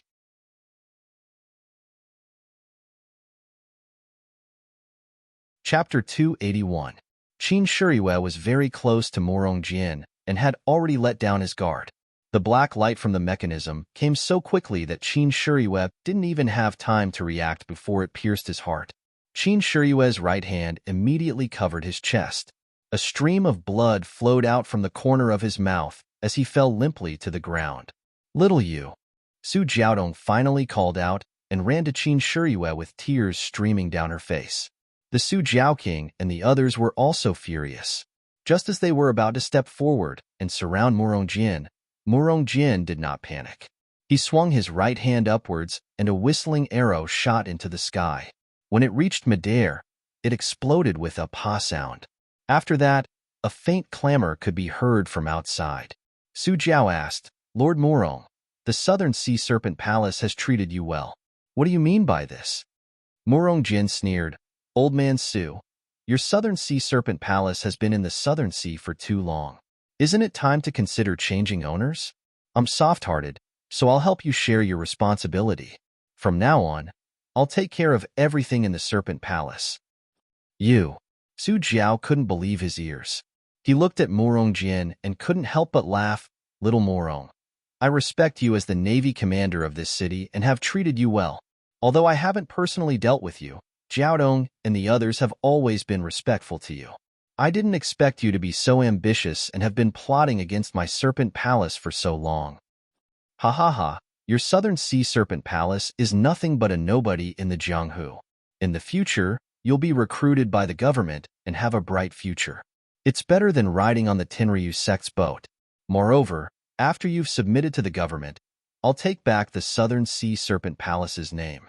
It's better than being a serpent under the Tenryu sect." Su Jiao didn't let it go and said, "The government and the Jianghu have always minded their own business. Everything in the Jianghu is decided by the people of the Jianghu. You're just a small commander and you dare to say such big words? Aren't you afraid of biting your tongue? Little Murong, if you know what's good for you, let go now. You go your way and I'll go mine. I won't say anything about you in front of General Liu. What do you think?" "Ha ha ha. Do you think I'm a 3-year-old? Wait until I take you all down, then what's done is done. What can General Liu say? I'll first offer the wealth of the South Sea Dragon Palace. In the future, the income of the South Sea will be increased by 30%. Do you think he will still remember your friendship? You want to take us down? Ha ha. Do you think you're Situ Yueming?" The Su Jiao King found it funny. Before the Su Jiao King could finish his words, Murong Jin's figure flashed, leaping towards Qin Shiyue. When Qin Shiyue collapsed on the ground, Su Jiaodong was the first to rush over, followed by Ing Fei, whose face was filled with grief and indignation. At this time, seeing Murong Jin rushing over, Ing Fei pulled out his sword and blocked in front of him, thrusting his sword towards Murong Jin. In Ing Fei's mind, his sword would definitely force Murong Jin to retreat. Unfortunately, reality always exceeded his imagination. Murong Jin's figure spun and dodged to the side.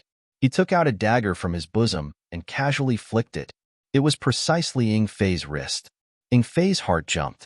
How was this the clumsy and ugly man he saw at the city gate? He quickly retracted his hand and drew a sword flower with his sword, guarding an opening. However, Murong Jin didn't even bother with him. He flashed past him and moved to Su Jiaodong's side. Su Jiaodong was facing Qin Shiyue, who was lying on the ground. Why would she care about anything else? Murong Jin reached out and grabbed Su Jiaodong. The dagger was pressed against her throat. He turned around to face the crowd and said with a smile, "Naturally, I don't need to take you all down. I only need to follow Miss Jiaodong and wait for my subordinates to take over the manor. What do you all think?" While he was speaking, Su Jiaodong struggled forward and bumped into the dagger in his hand. Murong Jin was shocked. He quickly exerted strength in his hand and firmly held Su Jiaodong in his hand so that she couldn't move. Then, he looked at the crowd whose faces had changed and said, "Old man Su, Look at you all. This commander originally wanted to take the soft path and start with Miss Jiaodong. First, I will let you enjoy being a father-in-law.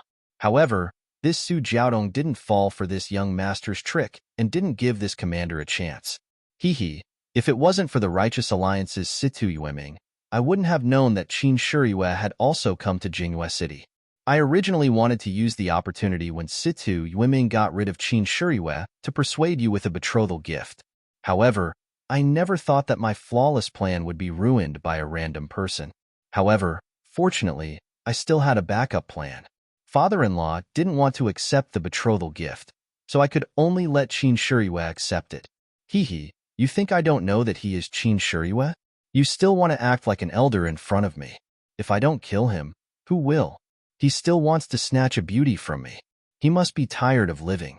All right, father-in-law, this commander won't talk too much with you. Miss Jiaodong, come with me first. After we consummate our marriage, we will return to pay our respects to your family. After speaking, he hugged Su Jiaodong and was about to walk out. How could the crowd be willing to comply? They all pulled out their weapons and ran forward. Murong Jian used a dagger to point at Su Jiaodong's throat and said, "All of you stop. If you take half a step forward, I will make my move and slit Jiaodong's throat." Seeing this, the crowd didn't dare to go forward. Su Jiaodong struggled with all her strength to get closer to the dagger. However, Murong Jian was pretending to be a pig to eat a tiger. Only now did he reveal his true strength. How could Su Jiaodong struggle? Zhang Xiaohua was also standing behind the crowd. She was considering whether or not to make a move to save Su Jiaodong. At this time, a gentle voice sounded from behind her. "I have long since found you an eyesore.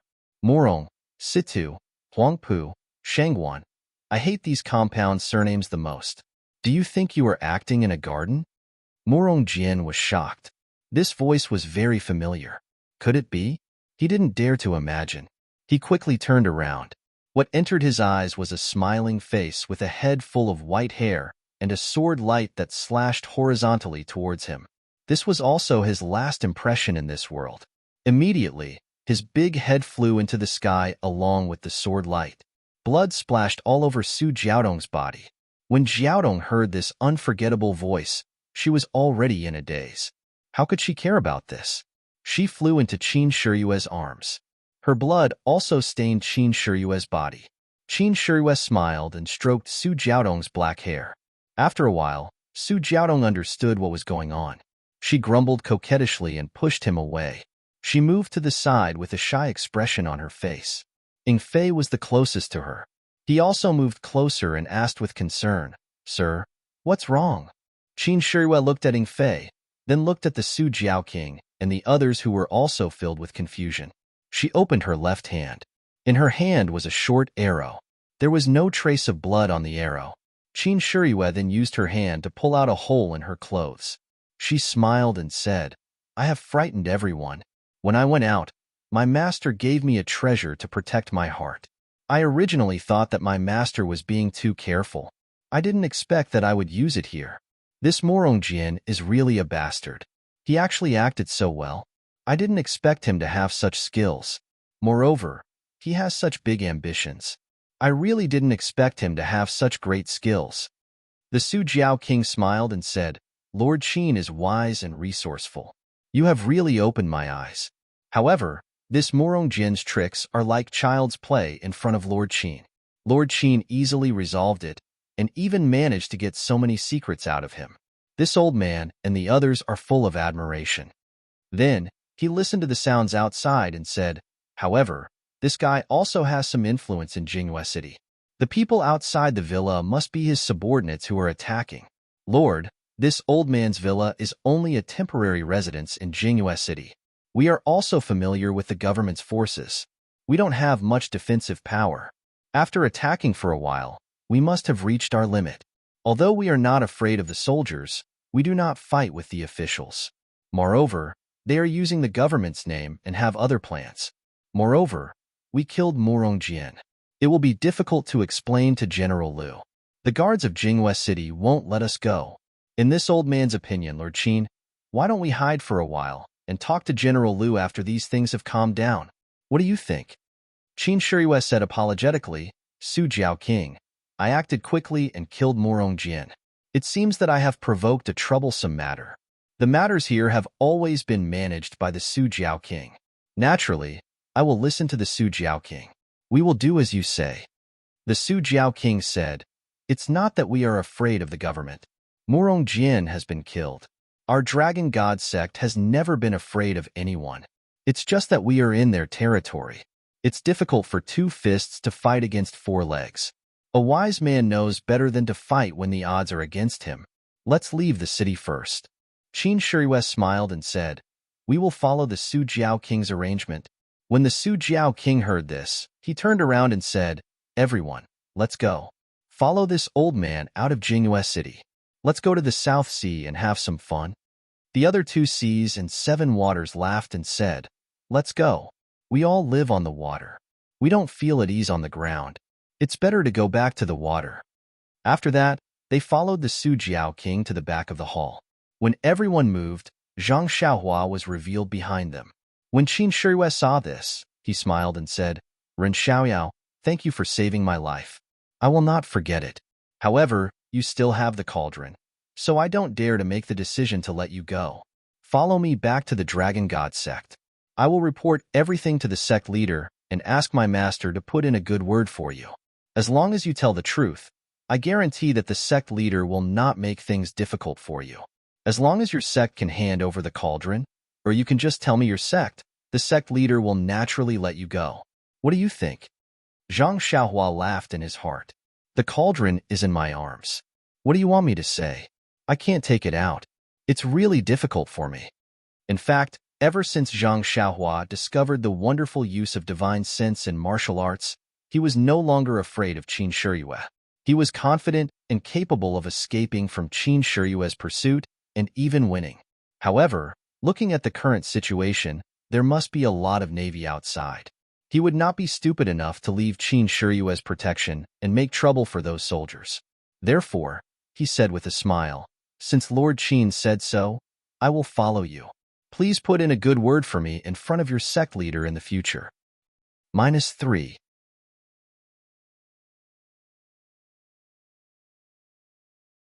Chapter 282. Qin Shiyue was very satisfied with Zhang Xiaohua's cooperation. The situation just now was really critical. If it wasn't for Zhang Xiaohua, he would have been poisoned to death on the ground. Therefore, on one hand, he was ruthless to Situ Yueming and Morong Jin, not letting them live. On the other hand, he was really grateful to Zhang Xiaohua from the bottom of his heart. It was a pity that Zhang Xiaohua was involved in an important matter that the leader of the divine sect cared about. Otherwise, he could have made the decision to let Zhang Xiaohua go. Of course, what he said to Zhang Xiaohua just now was also sincere. He was not a gentleman who did not repay kindness. Qin Shiyue never thought of himself as a gentleman. However, he disdained to be ungrateful. Everyone followed Lord Su Jiao around the hall. On the other side of the island, there were a few smaller boats. Everyone sat separately. Although Su Jiaodong lost her composure just now and didn't get close to Qin Shiyue again, she still chose to sit in the same boat as Qin Shiyue. Although one was surrounded by everyone and the other was standing silently at the bow of the boat, her eyes still secretly and inadvertently glanced over. After everyone boarded the boat, Lord Su Jiao gestured to a servant. The servant turned around and soon, a special signal flew into the air. Lord Su Jiao smiled and said to Qin Shiyue, Let's go now. Let the men disperse too. It's not good to fight with these navies who don't know the inside story. We might have to meet again in the next day. Qin Shiyue nodded and said, Lord Su Jiao is very thoughtful. I wonder if we... Lord Su Jiao pointed to the other side of the lake and said, When we settled down in Jingyue City, the Jiao Palace had already thought about it. Jingyue City isn't our territory, so we always feel like we're under someone else's control. This escape route was arranged long ago and hasn't been used for so many years. Lord Qin, you've got a taste of something new this time. Qin Shiyue smiled bitterly and said, Lord Su Jiao is making fun of me. It's better not to have a taste of something new. Everyone roared with laughter, and the slightly tense atmosphere was swept away. On the opposite side of the lake was the back of the manor.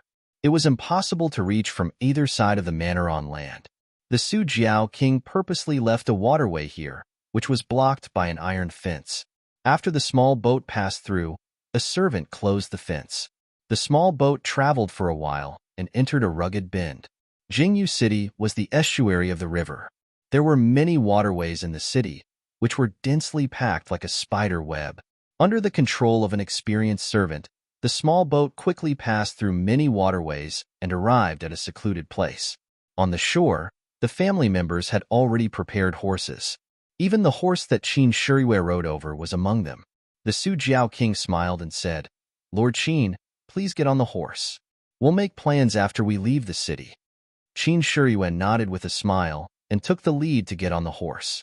Then, under the leadership of the Su Jiao king, the group of people quickly left Jingyu City. Originally, Zhang Xiaohua thought that since the navy was attacking the manor of the Su Jiao king, why would they open the city gate?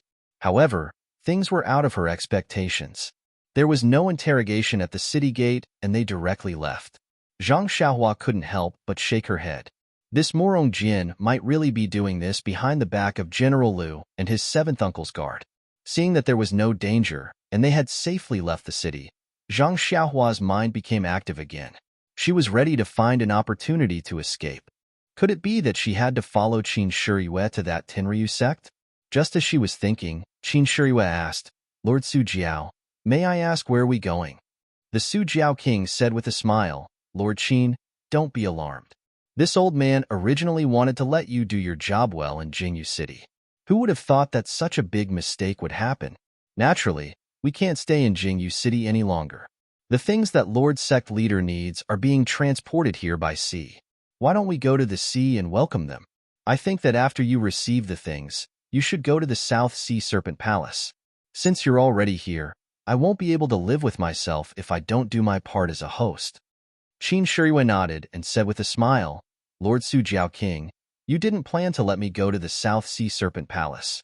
This time, no matter what, you have to let me go to the South Sea Serpent Palace to take a look." The Su Jiao king said, "It's all this old man's negligence. I just wanted to let you finish your task as soon as possible, but I neglected it. I should accept my punishment." Then, he looked at Su Jiaodong and said, "Lord Qin, this time you know the way. If you're free in the future, you can come often." How could Qin Shiriyue not know what he meant? She said repeatedly, of course, I will come often." When Su Jiaodong heard this, she was also full of smiles and lowered her head to accompany her. Although Zhang Xiaohua didn't follow behind Qin Shiriyue, he had already vaguely heard through his divine sense that they were going to the sea. He couldn't help but be moved when he heard that they were going to go to the sea.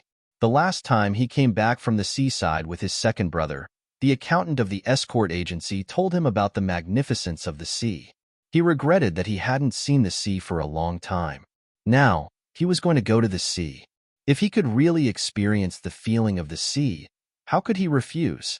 The thought of running away, just as it arose in his heart, disappeared immediately. Anyway, he already had the ability to escape from Qin Shiriyue. It didn't matter if he stayed here for a while. He would go to the South Sea first and enjoy the journey with Qin Shiriyue. It wouldn't be too late for him to escape when he got tired of it. The group went out of the city. They didn't go along the main road. Instead, they found a familiar path. After running for a while, they came to a place with lush trees and hills. Lord Su pointed at a low-lying place with his whip and said, "Lord Qin, please look. Between those two hills is the secret harbor of our South Sea Dragon Palace." Sure enough, when they turned around the hill, they saw several large ships. Zhang Xiaohua thought to himself, "Are these the ships that go to the sea?" Everyone abandoned their horses and got on the ship. Their families led their horses to another ship. Then, they raised the sail and the anchor and sailed out of the harbor. When the ship left the harbor, Zhang Xiaohua found that the ship was sailing on a wide river. The place they had just sailed out of was a rather hidden place where the river flowed back. If they hadn't just come out of that place, how could they believe that there was a harbor between two bare hills? Not long after, there were many boats on the river, big and small. Some went down with the current, and some went against the current. It was really lively. It was Zhang Xiaohua's first time on a boat, and it was a novel experience for her. She stood by the side of the boat and looked around. The river was very gentle, and the ship was quite big. It didn't shake very much. Zhang Xiaohua was a little surprised. In the books, it was said that ships swayed violently on the water. Those who had never been on a ship would get seasick easily. However, she didn't feel it at all. Lord Su stood at the bow of the ship with Qin Shiyue and said, "Lord Qin, this is your first time on the sea, right?" Qin Shiyue nodded and said, "The divine sect is located in a vast area. It's hard to have a chance to go to the sea. We don't even travel on the water." Lord Su smiled and said, "That's good. This time, you can see the scenery of the sea. Besides, I'm a little tired. I'll go to the cabin to rest. Alas, I'm old. My body is unforgiving." Then, he turned his head and said, "Jiaodong, come here and tell Lord Qin about the interesting things on the sea." When he saw Su Jiaodong coming forward shyly, he cupped his hands and turned to enter the cabin. Qin Shiyue and Su Jiaodong stood at the bow of the ship, pointing and laughing. Su Jiaodong gradually got rid of her shyness and smiled brightly. Zhang Xiaohua wanted to listen to some of the experiences on the sea, but as she listened, she became sentimental. Zhang Xiaohua was too embarrassed to listen anymore. She walked to the stern of the ship and enjoyed the scenery on the river. After a while, the ship left the sea. Seagulls soared, and the sea and sky met. The magnificent scenery made Zhang Xiaohua dumbfounded. In the past, she only saw this scenery in books and didn't feel anything. Now, it seemed like it was 10,000 times more intense than what was described. Suddenly, Zhang Xiaohua had a feeling. The world was so beautiful, and life was so beautiful. If she was lucky enough to travel through thousands of mountains and rivers, how happy would it be? Looking at the boundless sea, Zhang Xiaohua released her divine sense without limit. Her state of mind was also constantly improving. At this moment, Zhang Xiaohua felt that she was going to fly with the wind. Perhaps it was because of the vast sea, or the improvement of her state of mind.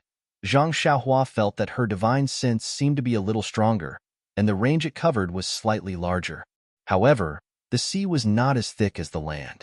It seemed to be very sticky, and it was difficult for her divine sense to penetrate it. She probed down, but it was difficult to go deep.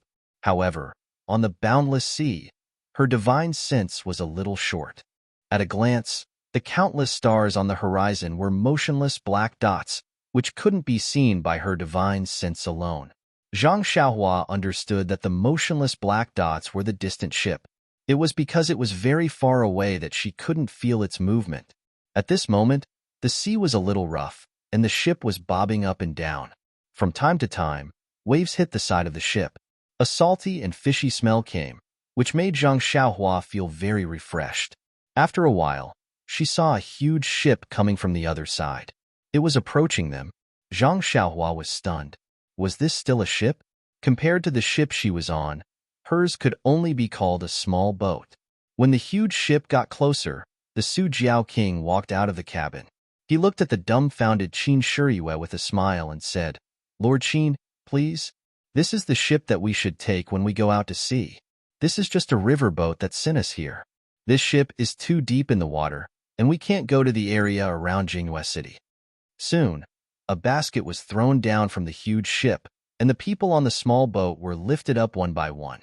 Zhang Xiaohua got on the huge ship, and her footing was very stable. There were no bumps and ups like when she was on the small boat. At this moment, the Su Jiao King explained to Qin Shiyue again, "The sea is the most turbulent, and it's not as calm as the estuary. A riverboat is small, and it's only suitable for the river. If it's in the sea, it'll be overturned by a single wave. If you don't take this huge ship, you can't go out to sea no matter what." Qin Shiyue sighed and said, "Read 10,000 books and travel 10,000 miles.